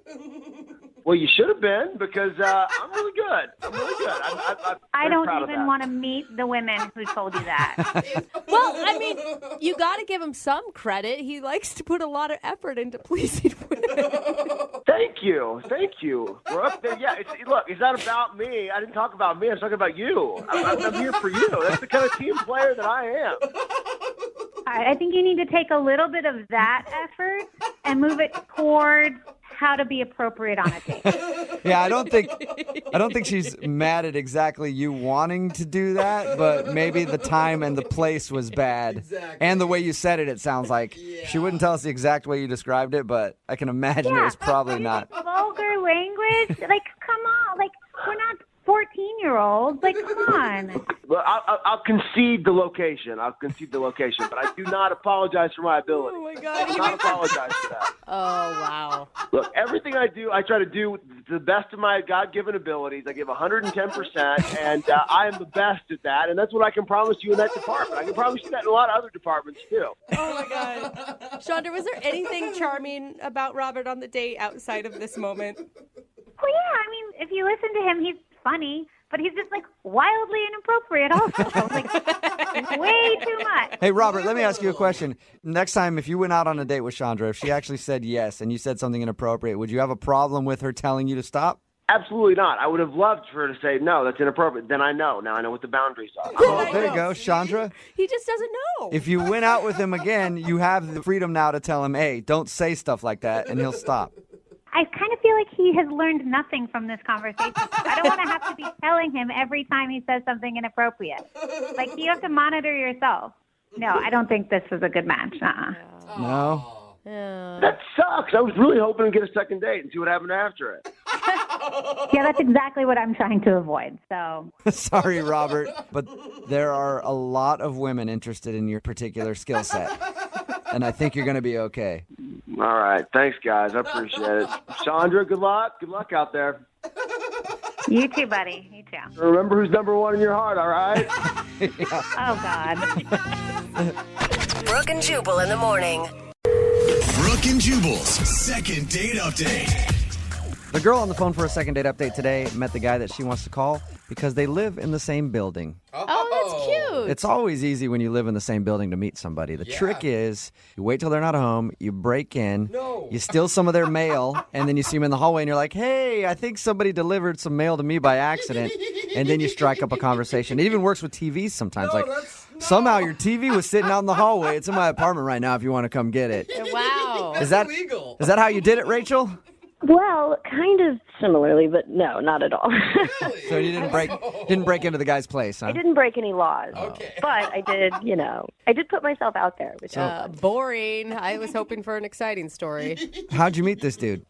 Well, he just moved into the building pretty recently, and, I saw him, going up and down the stairs once, but we hadn't really talked more than, a hello, but I definitely noticed him. I definitely thought he was really cute. And what's his name? His name is Adam. And we actually got a chance to talk because we have these machines in our basement. We have laundry on site in the building, but they're kind of weird. They don't take quarters. You have to use these refillable cards. Oh, I totally know. Yeah, I know what those are. Really, it's annoying and confusing the first time you do them. And so he'd never used them before. And I just happened to be doing laundry at the same time. You just happened to drop some of your underwear on the floor in front of him. Oopsies. She's only But washing anyway, sexy lingerie. let me help you out with your problem. This is not about me and my lingerie. Oh my God. Yeah, and I accidentally put some of my underwear in his load so that when he got home, he'd be like, "Well, who are these?" Yeah, And then you're he'd like, give whoa. them back or something. So that's why I thought maybe it was similar to your mail idea. So, what did you guys end up doing for your date? It was actually his idea. It was really cute because we lived in the same building. He was like, "Why don't we just order an Uber since we live in the same place and have it pick us up, and we'll just go get some dinner and some drinks." Oh, wait, so he's the one that asked you out after all that? Yeah, I mean, I was clearly flirting with him, and he was like, I know we live in the same building. I could just knock on your door, but I'd love to have your number in case, like, I have any questions. But I knew he was, like, and I was like, oh, okay. It was an obvious play to get your phone number. Yeah. Okay. Nice. So he asked you out, and then you guys took an Uber to a bar. Yeah, I went over to a bar, and it started out really great. Like, we were in the cab, and, like, the banter was really good, Like, we could just kind of, like, he's really easy to talk to. He's really funny. He seemed, like, very relaxed. Awesome. And I don't remember, like, what he said, but after he said it, I was just cracking up, and I couldn't stop laughing. And I don't know why, but the words just came out, "Oh, my God, I love you." Well, you're saying it more in the way of like, hey, you're so funny, I love you. Exactly, but like regardless, you guys, I said I love you on the way to the date. Like, Yeah, that's not a good time to drop that. Was it like one of those record scratch moments where everything then drops? Totally. And I'm like, I didn't really understand why, because I was like, oh God, I'm sorry. I mean, you know what I meant, right? But it was like, I could tell it was like really different all of a sudden, like, and so then I, like, because it was so awkward, proceeded to like really lean into it. And so like I said I love you to the Uber driver when we got out of the car, and like I was trying to make it a thing, but like clearly like it hit a nerve, and like it wasn't part of like the thing. Were you just overcompensating? No, yeah, like I don't know what happened to me, but I just really wanted him to know that it was a joke and that I didn't mean it. But like looking back on it, I do feel like I maybe overdid it. But did he get the point that you didn't mean it? Yeah, I mean, I think he got it, but at the same time, like, I said it, like, for the third time during the meal, like, bringing it up jokingly again, and he didn't laugh. And so that's when I kind of knew, like, oh, and, like, for me, when that happens, it just makes me, like, want to convince someone even more that I'm sorry or kidding. And You so might have been okay if you would have dropped it after it happened and made a quick joke about it and moved on. I know. Do you think that's why he's not calling you back? Well, no, actually, he did call me. Oh. The date went fine other than I love you gate. And then he called me the next morning, but I was in the shower, and so I missed the call. Yeah. And he didn't leave a message. So I was like, oh, okay, I'll text him. So I texted him. I was like, sorry I missed your call. I was in the shower, winky face. Had a great time last night. We should do that again. What are you up to this weekend? Something like that. Right. And that was like 4 or 5 days ago, and I haven't heard from him. Oh, really? Have you seen him in the building at all? No. Because that's always a risky thing. At some point, no matter how this turns out, you're going to have to share an elevator or the laundry room again. I just think it's really weird that he would call me and then not respond to me after. Yeah. I mean, you could understand it if after a first date somebody said, I love you, and then you just never talked to him again. But the fact that he called you in the I morning. didn't say, like, I love you. I'm not like, I get it. We're like, Yeah. But, like, it really seemed to, like, affect him. And I think that's why I kept going back to it, because even though I'd apologized once, it felt like it was, like, hanging in the air still. And I'm like, why? This shouldn't be this intense. All right. Well, we'll play a song, come back, call him, and get your second date update, okay? Thanks, guys. Okay, hold on. Moving 92.5. Brooke and Jubal in the mornings. Second date update. Right in the middle of a second date update, if you're just tuning in, Rachel is on the phone, and Rachel is in love. For the first time in her life, Rachel has found love, and it's slipped through her fingers, and it's not calling her back. And love's name is Adam. Poor Rachel. All right. If you missed Rachel recap her date, she met a guy that lives in her apartment building. They agreed to go out for drinks and dinner. And while they were riding to the restaurant, he was joking around. She laughed, and it just kind of slipped out. She said, I love you. And she thinks that's the reason he's not calling her back because, one, she said, I love you. And then she spent the rest of the date trying to pour it on that it was a joke and saying, I love you to everything and everybody. And just any way she could drop the I love you line, she would do it. And now he's not calling her back, and she's wondering why. I mean, what do you like so much about Adam? He was just really easy to talk to, and he was really funny. Like, a guy being funny is the most important thing to me. I love funny guys, don't you? I love him, too. All right, okay. I get it. Laying it on real thick. All right. I'm going to dial his phone number right now and see if we can find out why he's not calling you back, okay? Okay. All right, here we go.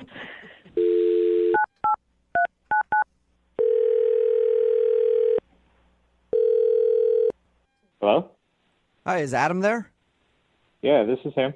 Hey, what's up, Adam? How are you? This is Jubal from Brooke and Jubal in the morning. Hey. Hey. What's going on today? Not much. Why are you calling me? Oh, just checking in, man. Just, No, I don't. Oh, Yeah. okay. Well, the real reason I'm calling is that somebody emailed us about you and asked if I could get you on the phone. Her name is Rachel. She actually lives in the same building as you do. What? Do you remember Rachel? Do you know Rachel? Yeah, but why are you calling about her? Well, because we do a segment on our show called the Second Date Update. It's where if you go out on a date with somebody and then end up blowing them off after, they email us to see if we can get you on the phone and ask why. So Rachel's wondering why you won't call her back after your date. I did call her. Right. She said that after your date, she got a missed phone call from you, and then she texted you back and was like, hey, sorry, I missed your call, and then she hasn't heard from you since. Wow, she told you everything. She did. She even told us about the I love you comment. Yeah, that was pretty embarrassing for her. Oh my gosh. Is that the reason that you're not calling her back? Because she dropped I love you on a first date?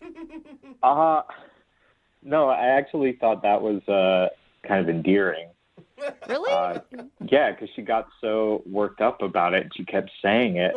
And, I mean, I got that she just said it as, a saying. And I wanted her to move on, but she didn't. You didn't help her at all. She said after she said I love you that you got super awkward. I didn't get awkward after the first time she said it. I got awkward after the fifth or sixth time that she said it. Yeah, she told us that she feels like she went a little too hard on trying to let you know that it was a joke.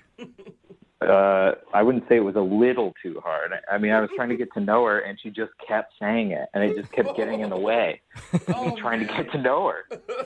I thought she was great, and I wanted her to just stop saying it. Poor girl, she was so awkward about it. Yeah. So is that the only issue then? The I love you? No, I knew it was a joke, and I wanted to see her again, and that's why I called her. And the call went to her voicemail, and on her voicemail is this other dude who, yeah, he sounded like a real douche. He was like, hey, what's up? This is Rachel's phone. Leave a message because she's busy right now. And she's laughing in the background, and he's laughing about it. And it's like, what? Weird. Wait, what do you mean? Yeah. So you're not calling her because there was a guy's voice on her voicemail? Yeah, sketchy. It wasn't just a guy's voice. It was the way he was talking and the way she was reacting to it in the background. Don't you think it's just like a voicemail joke that just isn't very funny to you? It didn't seem like it. Like, who's this dude? And why is she laughing like she loves it? You don't know who the guy is? Why don't you just call her up and ask her? I mean, I might sound paranoid if I call her up and I'm like, hey, who's that dude on your voicemail? Yeah, I could see that being like, hey, was it another dude? You seeing somebody else? Like it's been one date. Already? But you are being that way since you're not calling her back and you don't know who this guy is. It could be her brother for all you know. You're right. It could be, but it might not be. And it's only been 4 days. I still haven't decided if I'm going to call her back. You know what? Why don't we just clear this thing up once and for all and ask who the guy is? Because she's been on the phone listening this whole time. What? Yeah. Rachel? Hey, Adam. Hey, Rachel. So I guess I have some explaining to do. I'm kind of, I guess, relieved. But the person on my voicemail is an ex-boyfriend. Whoa! Okay. What? Why? Good question. I mean, it's really not that big of a deal. I mean, it's just my voicemail. I think it's really funny. I like the way he's putting on this, like, douchey, silly voice, and I sound really happy in it. It's just, it's just, to me, it doesn't seem like a... Wait. Time out. You like the way your ex sounds and the way you sound happy with him? Okay, look, it's really not that big of a deal. I mean, things didn't end badly between us, and I just thought it was funny, Yeah, but it's over. Are you not over him? How long ago did you break up? We broke up like 3 months ago, but no, Okay. I don't have feelings for him at all. It's just Okay. So, yeah, you are clearly not over him. Have you gone on any dates other than me since you broke up? Yeah, I went on one, but I wasn't super into him. you Rachel. know. But Rachel, nobody listening believes that you're over your ex. Not one person. oh my God, you guys! Just because I have a voicemail with someone on it doesn't mean that I'm emotionally attached to them. I don't We broke know. up, it's over. I feel like Facebook friends with their exes. People get coffee with them. It's not. I'm not in love with him at all. I don't know, but it just seems like you wouldn't even want to have hear their voice that often, let alone have that be on your voicemail all the time. Well, when I listen to my voicemails, I don't. It's not like an answering machine. I don't listen to it. I don't even think about it. The only people that hear it are the people So wait, that call if me. you like the way it sounds, do you call your voicemail and just listen to it? No, that call is yourself? not something that I do. And honestly, Adam, I really like you, but we've only been on one date. And, as we get to know each other, I'm happy to change my voicemail if it bothers you this much. That's a big step. It's not. That's see what I mean. It's not. It's not a big deal to me. It's just like I just feel a little on the spot and awkward right now. You know, I just feel like I don't need to be bringing in my past. Right? You know, it's my past. It's just a voicemail. You know, I'm but not it's not your texting past. him. You're still living in it. Adam, I mean, she said that she'll take the voicemail down. That's a first step. I'm sure she'll get rid of her photo collages that are in her apartment as well. She said she'd do it after we get to know each other. That's not. It's got to be it's got to be done. Well, hey, Adam, would you like to go out on a second date with Rachel? We will pay for no. it. No. That No. was quick, Adam. You don't even give her a shot, man. I mean, you've gotten out of relationships. We all have. And after 3 months, it's sometimes hard to let go a little bit. Mhm. She's ready, man. Yeah, she's clearly not. You say so. It's a no. You're not going to give her another shot. Listen, Rachel, I like you.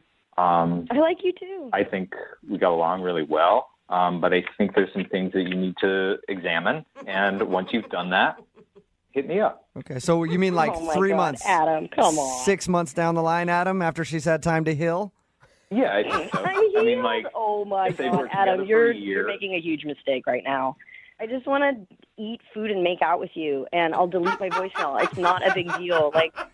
I don't know what happened to you, but if you have bad experiences with people messing around with their exes or something, there is no unfinished business. And if you feel this strongly about it, there's nothing I can say. Come on, Adam. Did you hear Adam, eat some food and make out. Yeah, that proposal doesn't fall into your lap every day, Adam. Awesome. If I weren't over him, would I be on the radio trying to get a second date with you? Come on. It's a good point. Would you still have his voice on your voicemail? You could be my new voicemail if it makes you feel better.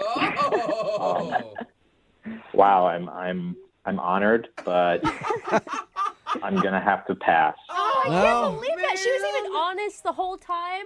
Come on. Sorry, Rachel. No second date. Man, I really thought it was because of the I love you thing, and now I'm learning it's because of something bigger. It's because of the I love you thing with your ex. That's what it is. Brooke and Jubal in the morning. Text in at 78592 that says, what's wrong with that guy who doesn't want to eat food and make out? What an idiot. It's Brooke and Jubal in the morning talking about the second date update. Rachel wanted to call this dude named Adam. They live in the same building. They went out, had a good time. She thought he wasn't calling back because she accidentally was laughing at something he said and it slipped out. She said, I love you. And then the whole evening she kept making excuses and trying to point out that it was a joke when she said I love you. She didn't actually mean I love you. But the problem was he called her for a second date and she still has her ex-boyfriend on her voicemail. Yeah. And he didn't want to go out with her again because of that. You can't blame him too much, but she did sound pretty cool about it. I'll change it. It's not a big deal. It's one of those situations. It's a deal, but you don't know why. It just doesn't feel right. She didn't sound like she was still into her ex at all, but he was convinced that she was not over her ex because she left him on the voicemail. Yeah. Remember, if you want to do a second date update, all you have to do is email the show, and we will call the person who didn't call you back. I'm going to start today's second date update off with a line from the email that we got. Ooh. From Emma, who is on the phone with us right now. She wants us to do a second date update and call a dude named Matt. Okay. This is what her email said. If Matt proposed to me today, I would say yes. What? Yeah. No, Emma, how are you? I'm okay. How are you? Oh, God. Good morning. Now explain yourself because I hope you can understand it sounds a little intense. You just went out with this dude on one date and you're already saying if he proposed to you today, you would say yes. I know. Trust me, though. It was It was an amazing experience. Why do you feel this way?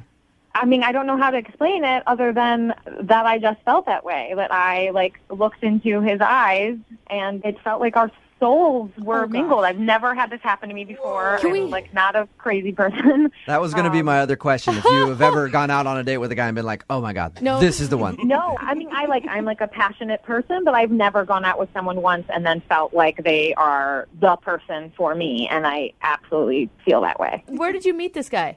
We were volunteering at this theater, passing out programs. You get to see the play for free if you pass out programs and, do usher type of stuff. And that's cool. He just asked you out, or? Yeah, I mean, we were, super obvious. It was, our, eyes met, and there was, immense electricity. There's a lot going on with this guy's eyes. The stars collided, Jubal, and it was destiny. That's how it felt. The time there, it, wasn't about what we were doing. It was just, whatever we were doing almost didn't matter. It was the whole world dropped away. And at, some point, I mentioned that if he would ask me out, I would certainly go, and then he did. You know, it sounds crazy, but I really do have a girlfriend who's been married 11 years. They have 4 kids, and the night she met her husband, before she even knew his name, she told me, I'm going to marry that guy. Yeah, I feel like when you know in your soul and heart, you know. It feels undebatable. Did you tell him this is how intense you were feeling? Not directly. I mean, when we had our date, I felt like it was almost obvious. It was in the air. I said that this feels amazing, and I didn't tell him that I would marry him. Because if there's one thing guys like on a first date, it's marriage talk and soulmates. We And love that. meant to be together. Do you feel like he felt the same way? I feel like I can't imagine that I would feel that way if he didn't feel that way. It felt like a connection. It wasn't coming from me. It was us meeting in the middle. So how did the date go? What was so magical about it? What did you guys do? Oh, the date itself was normal. It was, we had just dinner and drinks. That had nothing to do with what the date was. It was about the conversation. And my mom always told me that marriage or long-term relationships are as one long conversation. And I felt like I wanted to be in conversation with this person for the rest of my life. Okay, so you had a fun time with him, and you never wanted it to end. How did it end? He walked me to my car, and we were staring at each other and didn't know who was going to make the move, but we both felt like there was this magnet of electricity in between our mouths, and it was we both just moved towards each other, and we kissed, and it was all of the feeling that I had for the whole night just erupted. It felt like a volcano. Did fireworks go off behind you? Because that's what I'm picturing right now. Doves just flying. All of a sudden over a lake. Yes, that's what it felt. And he said that he would call me really soon. He was joking about that he would call me immediately. And so then I waited, obviously, and the next day he didn't call, and then the next day I called him and he didn't answer, and some part of me thinks he's just scared of how intense it was. Oh my gosh. He is like that kind of feeling to me makes me want to go towards him, but I know that for some people, especially men, it can be scary to them. You're right. As a guy, when you feel that way about someone and you never felt that way, it can be a scary thing, and he could shut off. That could be what he's doing. How long has it been since you had your date? It was the day before yesterday. It was 2 days ago. 2 days. It hasn't been very long. So you emailed us after a day of him not getting back to you. I know, but I'm telling you, this is the most intense experience of my life. Okay, but you're resorting to have us call him after a day, basically. Yeah, but it wasn't a normal date, and it wasn't a normal day, and I'm I'm in love. Whoa! Oh my God! Okay. All right, well, Never heard that. hey, love can't wait. But it's if a miracle happened to you. It was that. All right. This is so Emma, sweet. I want this to turn Come out so on. well. I'm serious, dude. When All you right. find love, Hey, Emma, it's all beautiful. Emma, we're going to play a song. Yeah. We're going to come back. We're going to call him and get your second date update, okay? Oh. Okay, thank you. Good luck. Hang on the phone.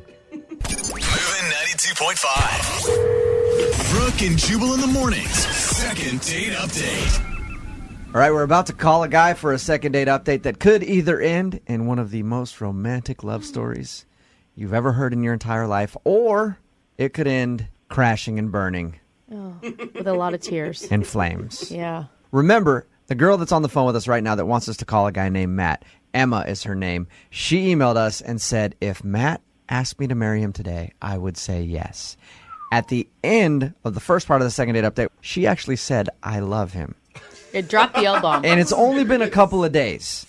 And I'll be the first one to say, okay, this is going to turn out horribly. Mm-hmm. But I also want to be the first one to point out this has worked out for other people. We've had a few second date we've had one second date update where the person said that they love someone and the other person actually felt the same way. So out of about the 50 times that's happened, it has worked out once. Emma, the odds are in your favor, I think. Great. I actually have faith in this. I feel like you sound like a woman who's got her head on straight. And thank you. You just maybe are more in tune with your emotions than most people because he hasn't reciprocated any of this love stuff to you. Well, not with words, but I trust what I felt. I trust what I felt. That is the one thing about you, Emma.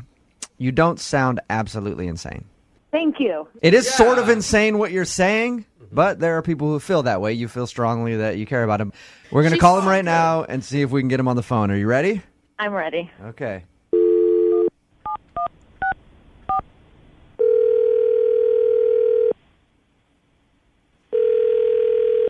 Hello? I was looking for Matt. This is Matt. Hey, man, how are you? This is Jubal from Brooke and Jubal in the Morning. I'm moving 92.5. Okay. You sound a little confused. Yeah. What's going on? You recently went out with a listener to our show for a lovely dinner, and she feels like you're blowing her off, and you don't want to see her again, and she wants to know why. Do you have any idea who I could be talking about? I don't know. The last date I was on was a couple months ago. A couple months ago? What? Not a couple days ago? A couple of days ago? No. The girl that emailed us, Emma, said that you guys went on a date like 2 or 3 days ago. Girl. Was that not a date? No. What do you... all right, that's confusing. Yeah, no, Emma said that you asked her out, and then you went on a date, and there were sparks, and you guys had a great time. You didn't consider that a date? That was definitely not a date. Wait. From everything she said, it sounded like a date. What was it then? Maybe she didn't tell the whole story here. Emma, we were both ushers. We were just trying to see a show for free. Yeah. Right. And I wanted to know how long the show was because I was meeting some friends at a bar later that night. Okay. And she was like, oh, where are you going? Blah, blah, blah. We're going in here. So, okay. So the show ends, left the theater, went to the bar where my friends are, and then lo and behold, 20 minutes after I get there, Emma shows up. What? Now, at first, I didn't think anything of it. I did tell her where we were going, so, there's not a lot of bars on that street, so maybe, whatever. Okay, but to be clear, you didn't invite her to the bar. Oh, no, let's make that very clear. Oh, no. It's that... Oh, goodness. What about the kiss? She said that you guys kissed. She said that it was a great kiss at the end of the night. I mean, we were drinking for a while and talking, and I had said goodbye to my friends that I was meeting. They had already left. And she made it seem like she was really wanting a kiss. So, a gentleman. It was nothing like... Hey, no, you don't need to explain yourself, Matt. If a girl wants a kiss, sometimes you just got to lay one on her when they want it. You got to give them what they need, right, Matt? So there was nothing R-rated. It was just like no groping or no, nothing I'm heavy. sorry, I It was can't listen to this anymore. Hello? Matt, what are you doing? Emma? Yeah, Matt, that's Emma's voice. She's on the other end of the phone. Has been listening this whole time. Oh, my God. Matt, you're going to lie on the radio and say that wasn't a date or that kiss didn't mean anything to you? I'm not lying. I mean, I didn't even ask you to come to that bar. You just showed up literally in front of all my friends and was just like, hey. And I was like, what's going on? Where you were going to be? Why would you tell me where you were going to be? Why would you tell me of the specific place and time that you were going to be there if you didn't want me to meet you there? You invited me to come to the bar, and then we had dinner and drinks for hours and had, meaningful and intimate conversation. And then at the end of the night, we had an amazing, intimate kiss. Oh, my God. We did not have dinner at that bar. We had chicken wings and fries. Oh, Emma. Why does it matter what we ate? That has nothing to do with the quality of our time spent together. We could have eaten twigs. It doesn't matter. We were talking about our families and what we want out of life. No. Oh, see, That's here we not go. someone See, that you're talking just, about like, our families. We were just casually- talking about your family and how amazing. Here's another thing. In this phone call, if you rewind all this, you will hear Emma say amazing about 400 times. She says it a lot. Okay. Matt, did you So, feel Matt- It was amazing. You know that. Emma, when you kept talking, you are one of these girls that just says, "What are you thinking?" to the guy over and over and over again. It's the worst. She's like, "Matt, what are you thinking?" If there's a lull in the conversation, I just ordered a drink, and she'd be like, "What are you thinking now?" I'd be like, I just ordered us another round. Yeah. That's what I'm thinking. Why do you care what I'm thinking? Because I want to know you on a deep level. That's what intimacy is. That's what happens when you're not afraid to know another person. You want to know their thoughts all the time. Haven't heard anything from you in a second, Matt. What are you thinking? I'm thinking Emma's nuts. I don't understand why you're afraid of a true connection, or if you don't feel like you deserve True that, or if you don't believe it because you've been burned in the past. But this is a real thing that you can trust. You can trust it, man. No, I don't even know your last name. We didn't even really talk to each other. That doesn't matter. Who cares what my last name is? Emma, is there some way that you blew this all out of proportion? Absolutely not. Yeah. I know what I know. I'm not 15 years old. I've been on dates before. I know what it feels like when it's there and when it's not. And it was there in a stronger way than I have ever felt in my life. And I think that Matt is afraid of that. I will say this. I am afraid. I am not crazy. I just know what love is, and I recognize it when it happens. Okay, I see it, and I saw it in your Emma. eyes. It's I okay. saw it, Matt. Emma, you sound very, very, very Passionate. Crazy. upset. And Yes, well, yeah. someone is telling me that an experience that was more real than anything I have ever felt. Yeah. They're pretending like that didn't happen. That Okay. would make anyone feel Well, crazy. well, Matt felt differently, obviously, Emma. And he has a He- right to his feelings. Yeah, He is pretending to feel differently, and I would love to have another chance to sit face to face and have him deny it. Okay. Facing me, looking at me. How about this? If you think your love is so strong, I'm going to ask Matt right now. Matt, would you like to go out on a second date with Emma? We will pay for it. A second date with this Emma? Yes, the Emma that's on the phone right now. Not another one. That's specific. I would like to just say that I have not even known this girl for 48 hours yet, and I'm on the radio debating marriage with Yeah. Hey, love moves fast sometimes. You just got to embrace it and get on the train, Matt. So will you go out on a second date? We will pay for it. I will let that train bypass me. I'm going to get on a different train. You sure? We'll pay for You're it. making a huge I mistake, Matt. appreciate it, guys, but this is not the one for me. You know what, Emma? In a little while, Matt's going to be kicking himself. A few years down the I road. know. Yeah, I know. Absolutely. Yeah. When Matt? he doesn't find real love, he'll think back to this moment and Yeah. he'll remember When that he it was possible and that he gave it up. when he's Sorry alone, for you, Matt. when he's alone and doesn't have anybody, he's going to be thinking back to this phone call and realize how he screwed up, Emma. Oh, man. Thank you very much. You're welcome. Thanks for listening. Thanks.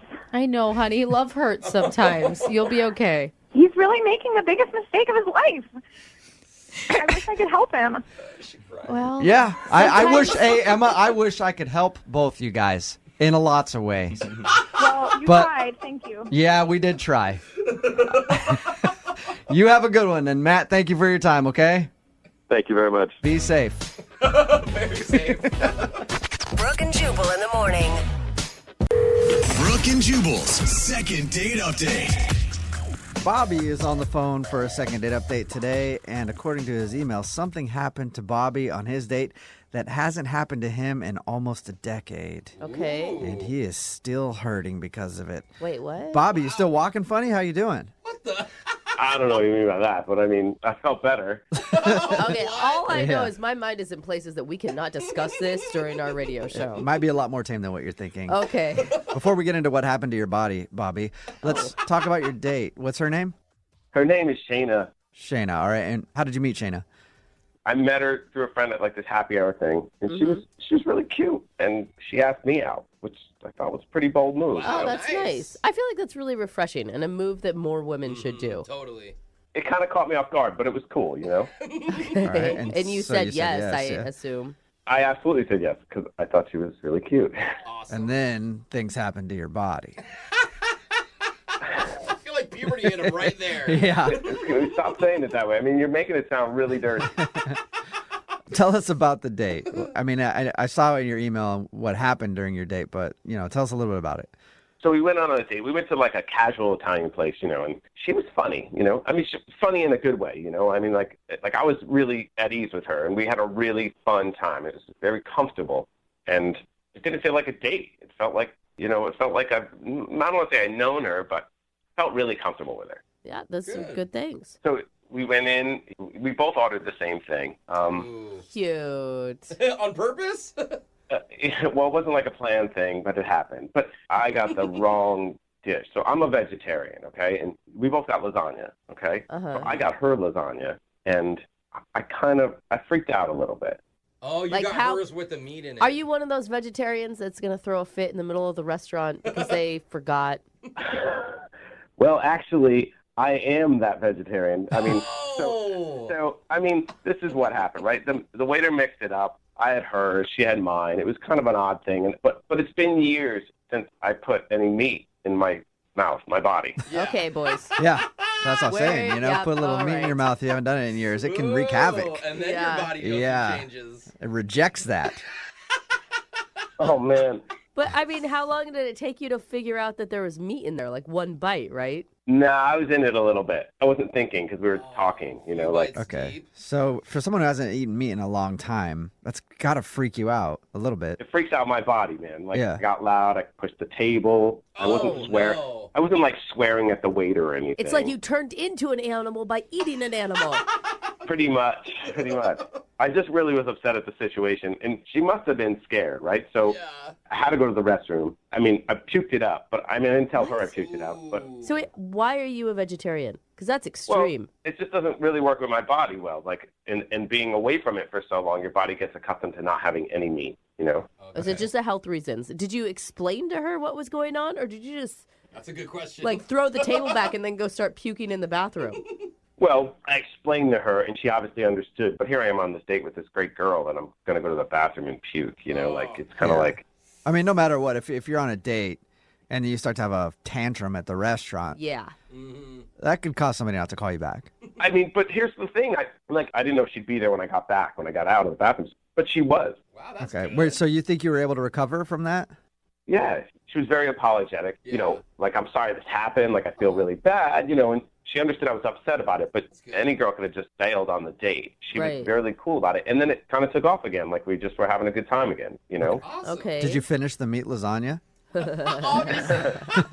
I did not. They brought us new dishes out for us. Good, but, good. but it might not have been the same. Like, I think it wasn't the same, but maybe it was the same. Maybe it wasn't as good. I'm not really sure. It's hard to tell. Well, how were things at the end of the date? So at the end of the date, I paid. We walked her to the car. We agreed that, the next time we'd go out, we'd go to a vegetarian restaurant. You hopped on your bike and then yelled at her for driving a vehicle that runs on fossil fuels. Not exactly, but so I made the comment about going to the vegetarian restaurant, and she laughed a bit, but she agreed. Is she also a vegetarian? I never heard that part. No, she's not. Okay. She ordered her lasagna with meat, so I would imagine she's not a vegetarian. Okay. Unless she's a naughty vegetarian. Yeah. So have you heard from her? I've not heard from her, and I need your guys' help on this. Like, man, I don't understand. I've called her and I texted her, and I thought it was really cool, and now it's not. It's obviously she's not getting back to me. Something's going on. And it seemed like she wanted to go out again. Yeah, like maybe the vegetarian comment was too much, but I was like, yeah, we'll go to a vegetarian restaurant next time until this won't happen, like kind of making light of the sour part of the night. Yeah. But she did say she wanted to go out again, that she agreed to go out again. Okay. All right. Well, we'll play a song and then come back and call her and get your second date update, okay? Thank you so much. All right. Hang on. Moving 92.5. Brooke and Jubal in the mornings. Second date update. If you're just joining us for today's second date update, Bobby is on the phone, and Bobby thinks that his date was ruined when he went into veggie rage. Yep, bad case of veggie rage. If you don't know what veggie rage is, it's when a vegetarian accidentally gets some meat and then they fly off the handle, otherwise known as meat shock. He also went into meat shock. There's a bunch of different terms for it, but Thank you, Dr. Jubal. Bobby was on a date with a girl named Shayna, who he met through mutual friends, and he's a vegetarian. She isn't. They both ordered lasagna. He got meat lasagna and then proceeded to freak out in the restaurant. And then he went to puke out the meat and came back to the table. He says that he thinks he recovered, but he thinks the fact that he got so upset because he was accidentally given some meat is the reason that he's not getting a call back. And we're about to call her and find out why. All right, Bobby, are you ready? Yes. Or did me just telling that story send you into meat shock again? Yeah, right? Come on. Well, Bobby, I mean, Sounds we like you're gotta upset. know. Yep, there it is. Meat shock. Was this an isolated incident, or is this something where you have a problem controlling your emotions?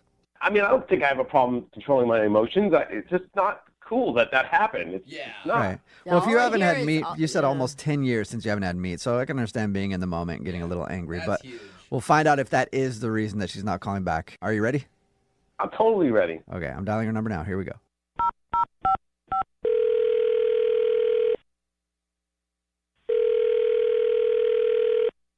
Hello, Hi, may I speak to Shayna, please? this is Shayna. Hey, Shayna, how are you? This is Jubal from the radio show Brooke and Jubal in the Morning.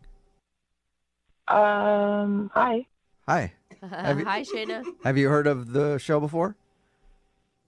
Not really. It sounds like you're a hardcore listener to me, Shayna. Sorry. Are you sure you're calling the right Shayna? I think I am. Is this a Shayna that went on a date with a dude named Bobby recently? Oh gosh. Whoa. Yeah, this is Shayna. Why are you asking about Bobby? Well, because we do a segment on our show called the Second Date Update. That's where if you go out on a date with somebody and end up not calling them back after, they can email us to get you on the phone and ask what happened. And Bobby emailed us because he told us about your date, and he said that he would love to see you again, but you're not answering any of his phone calls or text messages.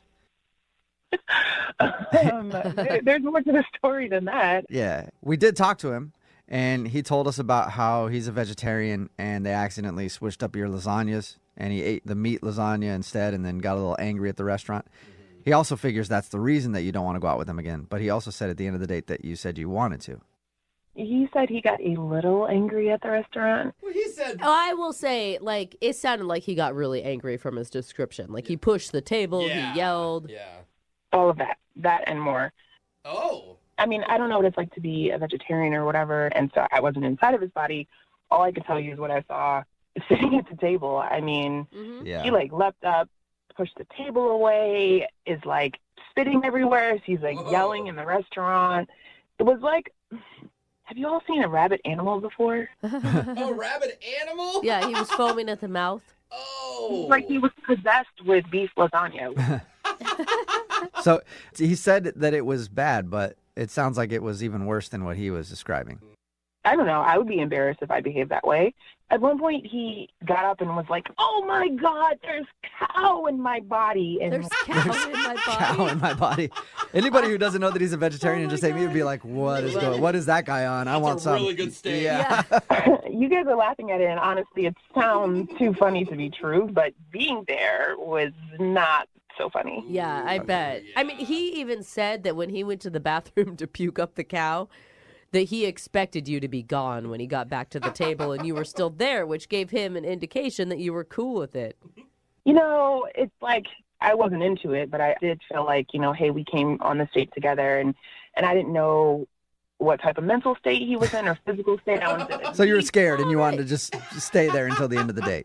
Yeah, I just wanted to see it through, make sure he was okay, going to get home safe, you know. Okay, so he told us that he recovered after that and that you guys went back to like talking and laughing and having a good time. Is that not true?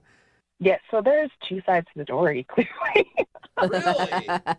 Oh. I mean, I guess from his perspective, I guess it might have seemed that way. I mean, was just trying to be calm and be like, they brought a new set of lasagna that was vegetarian and he ate it. And I was just being calm and like not trying to obviously watch my watch and check the time.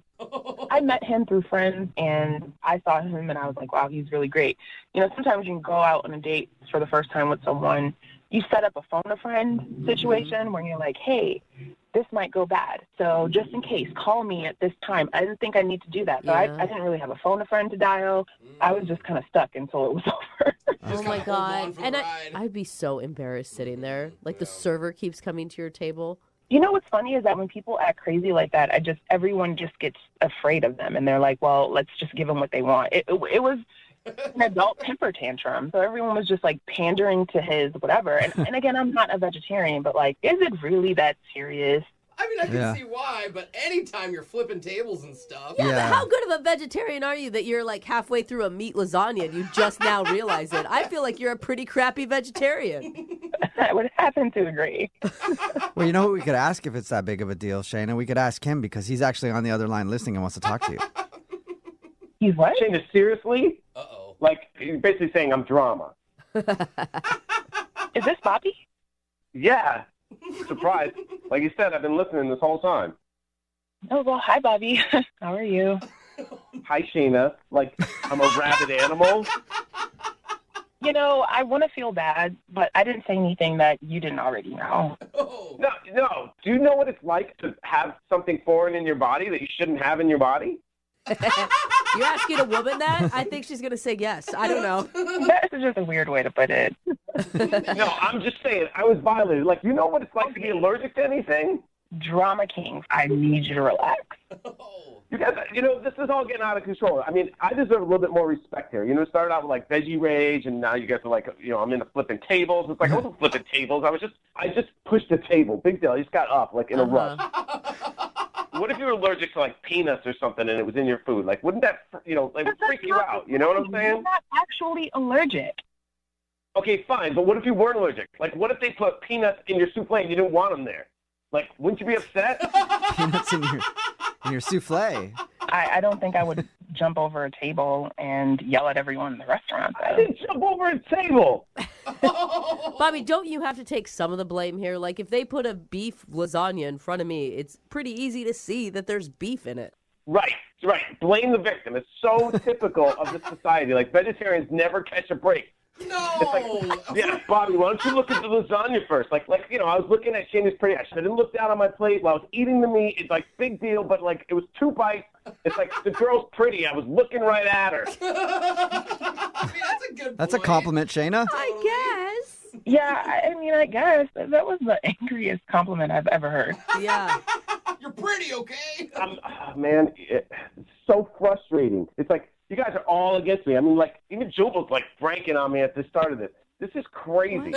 I mean, I'm sorry that you're going through all of this. It's just all too much for me. I don't think our personalities or dietary needs match up very well. Come on, Shannon. I mean, I know there's a lot of drama here, and I know, but you said at the end of the day that you still wanted to go out. Like, you said that. Yeah, Shayna, that's a good question. Would you like to go out with Bobby on a second date? We will pay for it. I'm gonna go with no. Yeah. Are you kidding me? Really? You said you wanted to go out again. Oh my gosh. Yeah, I don't know what I was saying. I was just thinking how to end the date, honestly. Oh. I can't believe you lied to me. You lied to me. Don't lie to a vegetarian. What? If there's one thing vegetarians like, it's vegetables and the truth, I guess. That's fine. You guys just keep laughing. Just keep laughing at me. I'm over it. I'm going to leave. Well, all right, Bobby. I guess Shayna, he's gone. I'm sorry that you missed out on that opportunity, Shayna, for a second date with him. Yeah, I really think it's the one that got away. Yeah, I think so. Brooke and Jubal in the morning. Text in at 78592. It says, vegetarians are always so angry.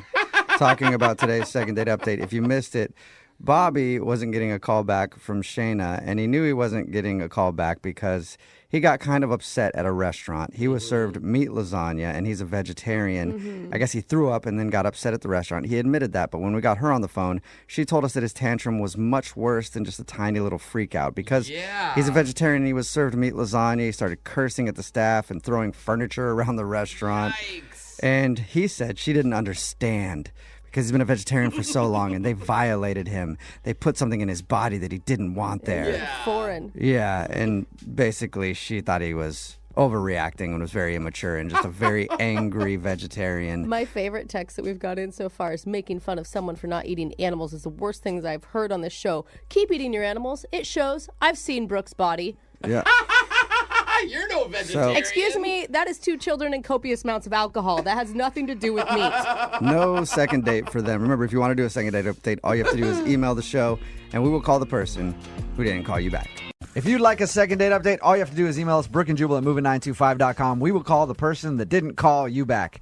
Today's second date updater actually knows that something went kind of wrong on their date. Oh, really? Possibly. Yeah, normally people are clueless and they're like, I don't know what could have happened. Everything was going swell. Then they call up and find out it was something very obvious that they did. John is on the phone right now, and he says in his email, there was one moment that may have ruined his date. What does that mean exactly? Well, it wasn't one of my proudest moments, but I think I may have reacted poorly. Huh. Before we get to that moment, what girl are we talking about? Her name's Colleen. Colleen. John, your email said that you were the most comfortable you've ever been around another human being with Colleen. Oh, God. Wow. Oh, God. What does that mean exactly? We connected, and it was fun, and we walked around, people watching and just talking, and it was awesome. So you went for a drinks, you went on a walk. When was the moment that you think ruined the date? So we were just sitting on a bench, just, kind of watching people go by and just chatting, and, the moment felt right for me to kind of lean in and make the move on the first kiss. And as I was leaning in and kind of assessing the situation, I looked down at my leg, and there was a huge spider on my leg. Oh. All right. So did you freak out? I may have screamed a little bit, kind of like a high-pitched Homer Simpson type scream. Or Can you give us a scream right now, John? Reenact it. We just need to really understand what happened here. I don't want to do it worse than it was. I hope it wasn't as bad as something like that. So you jumped when you were about to go in for the kiss. Did you call yourself out for it or anything? Because that's what I would have done. Yeah, I mean, I was kind of sorry about that. That was a gigantic spider, and I just, blew our first kiss, and I feel like a dork. And, that's kind of cute, though. And she was kind of okay, that's fine. But then it seemed like her mood kind of changed, and maybe I shouldn't have said that I was going to kiss her. Maybe it just could have played it off better. I don't know. Before the spider incident happened, did you feel like she was into the kiss, she was going to kiss you back? I mean, I felt like I was this is going to be, I was having thoughts and emotions I never had before. I could picture myself, 20 years from now with this woman. Whoa. Wow. All right. Whoa. Strong. That's intense. John, did you reveal any of that to her? No.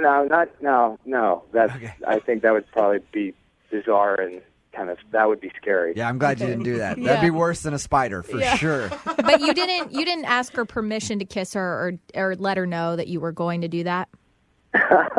No.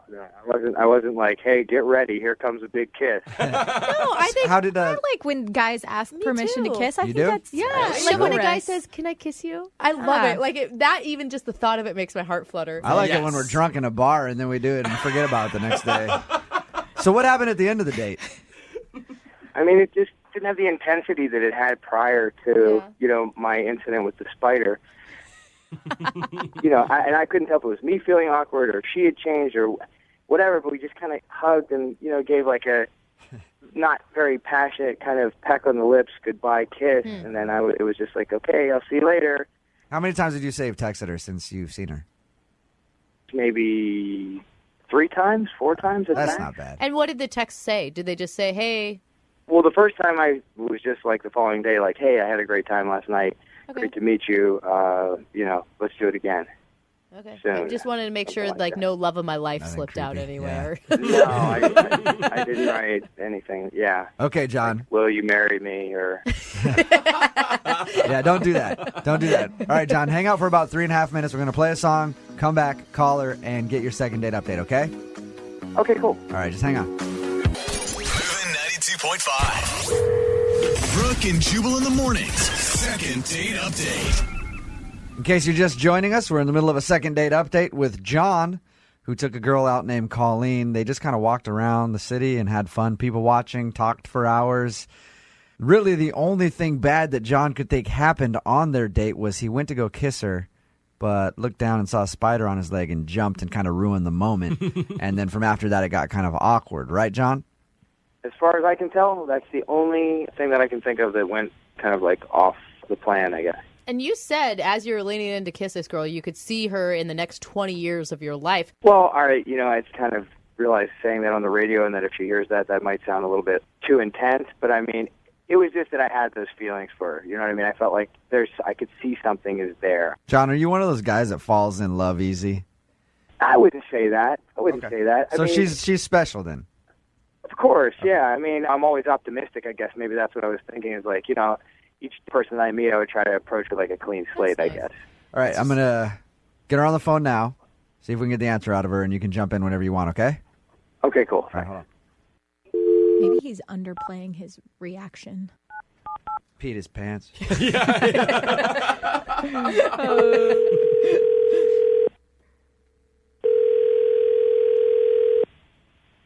Hello? Hi, is this Colleen? Yes, this is her. Hey, Colleen, how are you? This is Jubal from Brooke and Jubal in the Morning. I'm moving 92.5. Okay. Hi. How's it going? Good. How are you? Pretty good. Not too bad. Just calling to check up on you, see how things are. We haven't talked really ever, so I figured it'd be good to reach out to you. Any idea why I might be calling you, Colleen? No. Colleen, do you listen to the show? Not really. Okay. Is that why you're calling? We're calling everybody in the Seattle area, asking if they'll listen to our show, and you just happen to be next on our list. We're desperate for listeners. We're begging. No, Colleen, I'm calling you because we do a segment on our show called the Second Date Update. Basically, if you go out on a date with someone and don't call them back, they email us to call you and ask why. Somebody emailed us about a date they went on with you. Okay. You recently went out with a guy named John. Walked around the city, kind of talked and sat there, had a fun time. Yeah. Doesn't sound like you're reflecting fondly on the memories. What happened?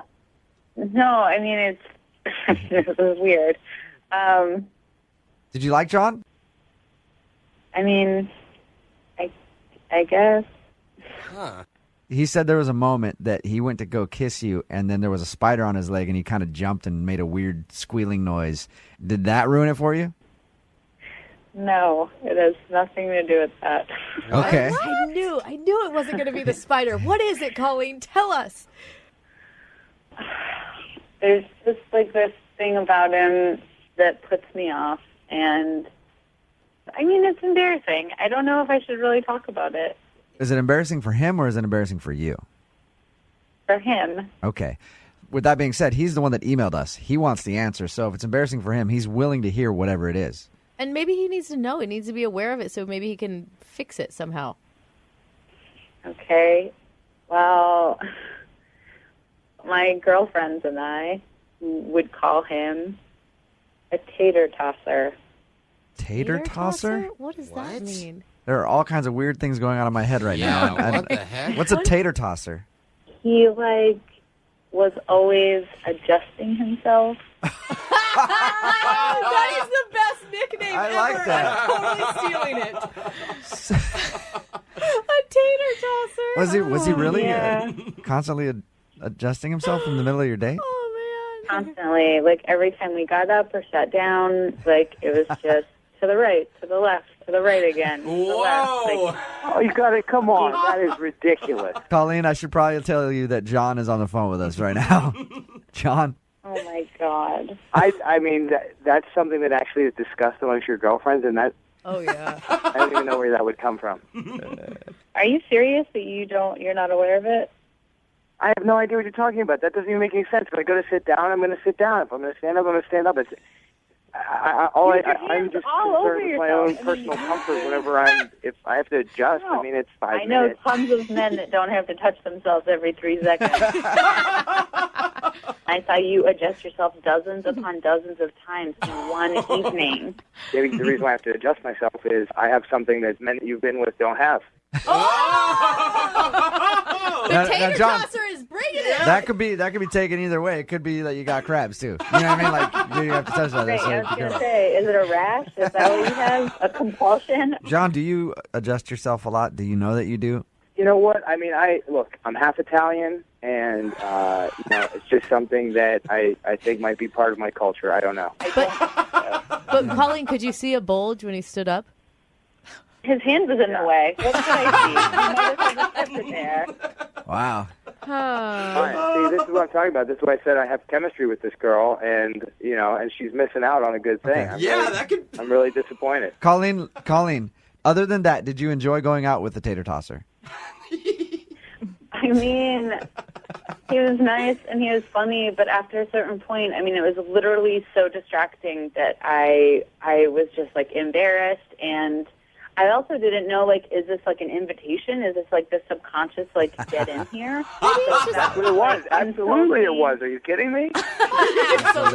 He's a man, so there's no subtle invitation needed. Colleen, have you looked in the mirror recently? I mean, come on. I mean, I felt like I was the luckiest guy on the face of the earth that day. Yeah, see? You guys are really awing to that? He's said that she's hot, so he's fondling himself on the date, and both of you girls go, oh, that is the sweetest thing ever. Give me a break. The line between creepy and romantic is very thin. We will send you guys out on a second date if you'd like to go out again. Colleen, would you like to go out with John again if we tell him to cool it on the tater tossing? God, I don't know. We'll pay for it. Come on, Italian stallion, come on. Hey, John, I'm going to give you like 20 seconds to state your case here. Go for it. I don't need 20. All I need is this, and that is if you want to see what the adjusting is all about, then we got to go out for a second date. There you go. I like that. Can Colleen, do you want to go out with John again? No, I don't want to see what the adjusting is all about. Oh, come on. I feel like Colleen needs to know, girl to girl, before you were on the phone, he was like totally smitten and sweet about you. See? He really was. He said some really nice things about Colleen before With he his started. hand down his pants. Yeah, I mean, like, why is he sweet talking to you? But I get on the phone, I'm over here, and he's just like Dr. Macho Man. Like, what is that? It's a good question. So, Colleen, that's a no then. You're not going to go out on a second date with John. No. Come on. Maybe when I listen to the show and hear the sweet things you said to me, that's maybe, but based on what you just said on the phone to me right now, no. You know what I like about this? Yeah. When we started this second date update, Colleen didn't listen. Now she just admitted that she's going to listen. So, sweet. Yeah! It's a successful second date in my opinion.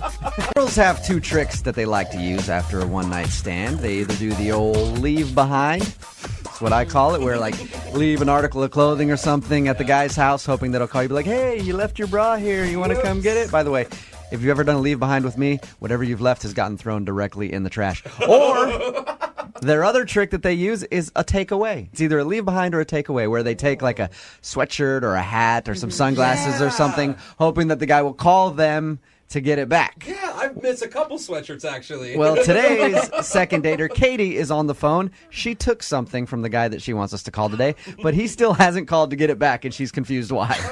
Katie, how are you?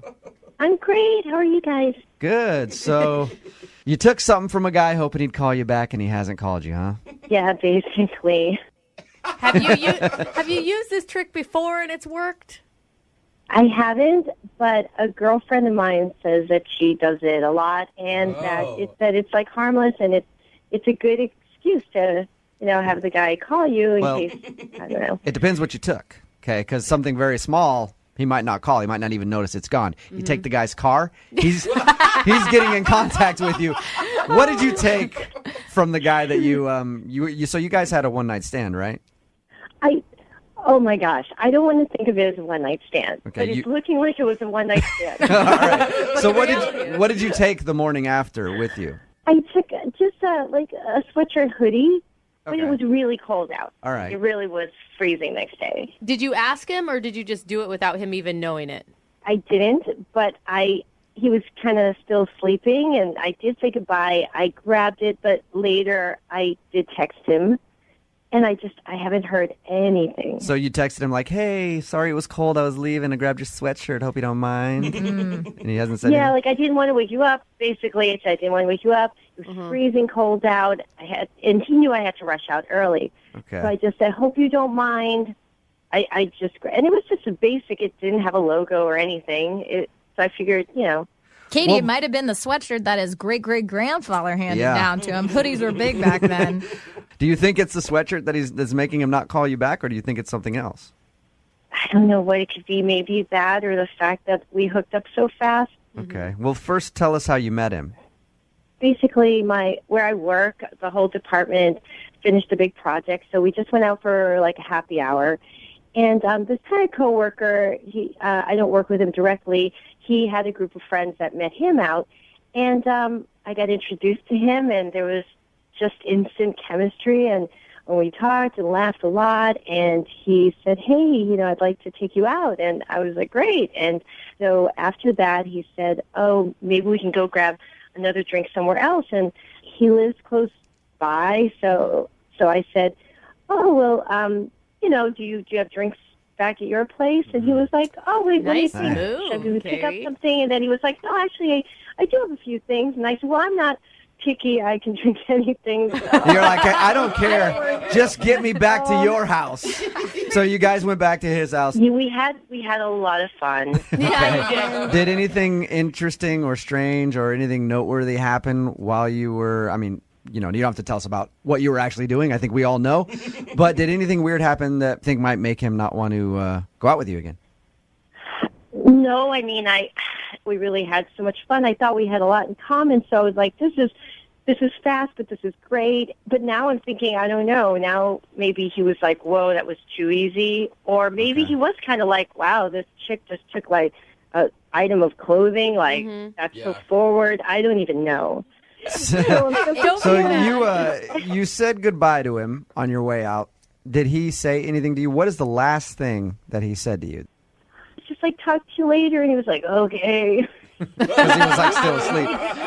And when you texted him, what did you say? I just said, oh, I had a fun time, and sorry I had to rush out, but it was really freezing cold. I hope you don't mind that I grabbed your hoodie on my way out, but I can get right back to you. And he hasn't said anything back to you after trying to text him and call him. You haven't got one word. Nothing. Nada. Okay. Nothing. Well, we'll play a song, come back, call him, and get your second date update, okay? Okay, great. All right, hold on.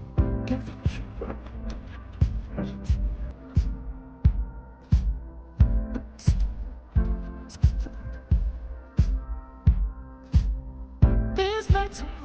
92.5. Brooke and Jubal in the mornings. Second date update. Katie is on the phone with us. She wants us to call a guy named Nathan. They went out, had fun at a bar, ended up going back to his place, hooking up. When she was leaving, she grabbed his sweatshirt on the way out, sort of a thing to take away from the scene so that he'll call her and be like, hey, can I get my sweatshirt back? You know that trick. Well, he hasn't called her, and she's wondering why. Katie? Hey. I don't really have any speculation for you on why the guy's not calling you back, but I do have a question for you. On a scale of 1 to 10, how was he in the bedroom? I want a second date, don't I?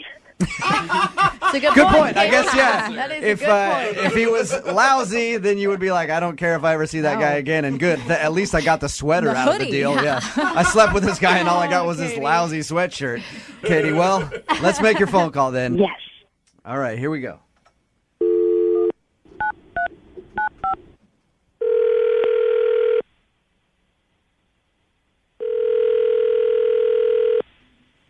Hello. Hi, can I speak to Nathan, please? Yeah, this is him. Hey, Nathan, how are you? This is Jubal from Brooke and Jubal in the morning. I'm good. Okay. I don't know why you guys are calling me. Well, we do a segment on our show called the Second Date Update. It's where you go out on a date with one of our listeners, and if you end up blowing them off after your date, they email us to get you on the phone and ask why. So you recently went out with somebody who listens to our show, and they've been trying to get a hold of you. Oh, okay. Any idea who might be trying to track you down? I'll be honest with you, I don't. Is it Robin? Robin, no. It is not Robin. I'd love to hear about Robin. She sounds lovely, but no, it's not Robin, whoever that is. It's a girl named Katie. Okay, yes, I know Katie. Okay. Sounds so nonchalant about it. So You should probably go through her initials just to make sure, though. Yeah. Katie A. it's a girl named Katie who has your sweatshirt. Yeah, I remember Kate. That's great. Yeah, Katie's great. Yeah. Number it one doesn't on your sound list. like it doesn't sound like you think she's great because you haven't called her back for a second date or even to get your sweatshirt back, and she's been trying to get a hold of you. Is there any reason why you aren't giving Katie a call back? No, I really honestly think she's great. I can't really pursue her or really go on a second date with her or anything. So You can't pursue her. Are you just Why is that? I'm just not allowed to see her right now. You're not like your parents. Yeah. How old are you, Nathan? Seriously. No, I'm 31 years old. Okay, what do you mean you're not allowed to see her? I feel like you can do whatever you want, Nathan. I mean, I'm just in a situation right now that I'll just be honest with you guys. Like, I'm in an open relationship right now. And Okay. So Wait, doesn't that mean you can see her? That's what I was going to say. If you're in an open relationship, that means you can see whoever you want. that's true. But the thing is, the girl that I'm dating right now doesn't want me to contact her or see her. So, open relationships, I'm trying to understand this a little better. Do you date somebody else, sleep with somebody else? Can you tell us what's going on with this other girl? The girl that I'm kind of in this open relationship with is totally cool. She goes on dates and we talk about it, and it's totally fine. But specifically Katie, I can't see her. Well, but what's the reason that you can't see Katie? Yeah. Like your girlfriend's cool with, is it your girlfriend? Can I call her your girlfriend? No, actually, we're partners. We You're don't call partners. each other Okay. girlfriend. So, Yeah. so your partner is cool with you seeing other girls, just not Katie? So we have some guidelines that we follow, and when I came home, I showed her on Facebook Katie and what she looked like, and we both have to do that once we come home from a date.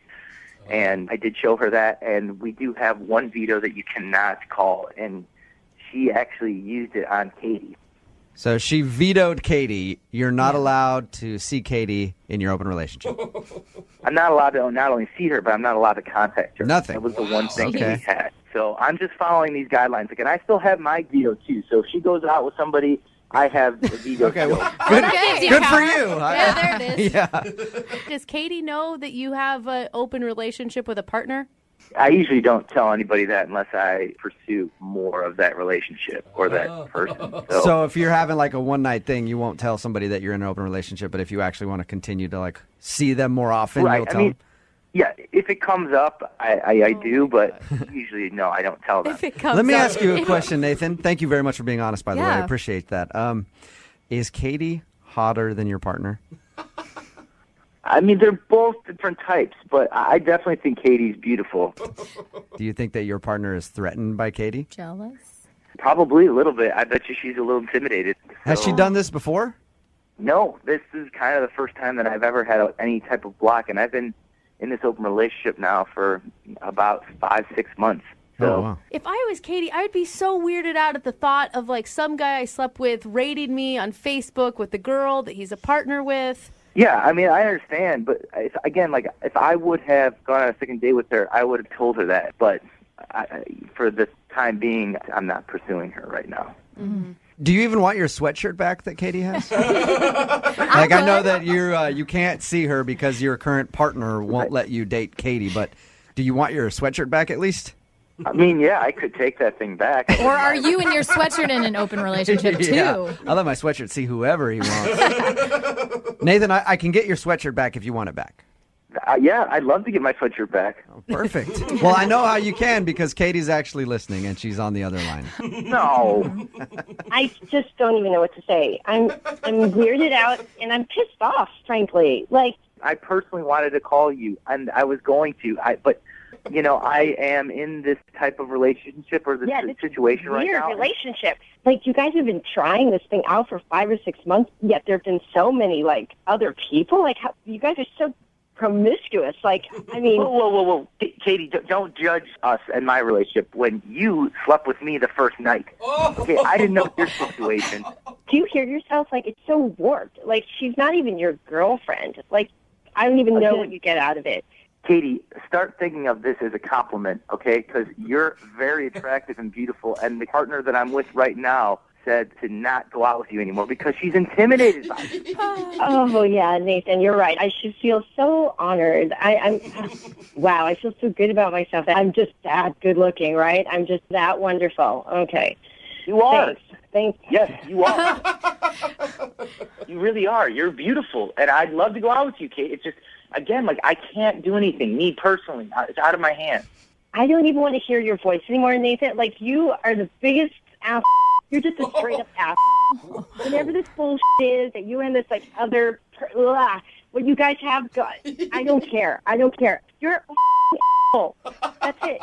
Period. Okay, well, then I guess that brings me to my next question. Yeah. Nathan, would you like to go out with Katie again? We will pay for a second date. Dude, why do you even ask? I honestly would, but I can't. I think that you two maybe want different things, Nathan. Yeah. No, he's a up individual, obviously.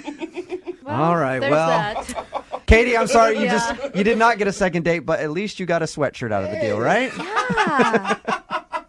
No, I am burning this sweatshirt. That's still fun, too. Successful second date, in my opinion. Brooke and Jubal in the morning.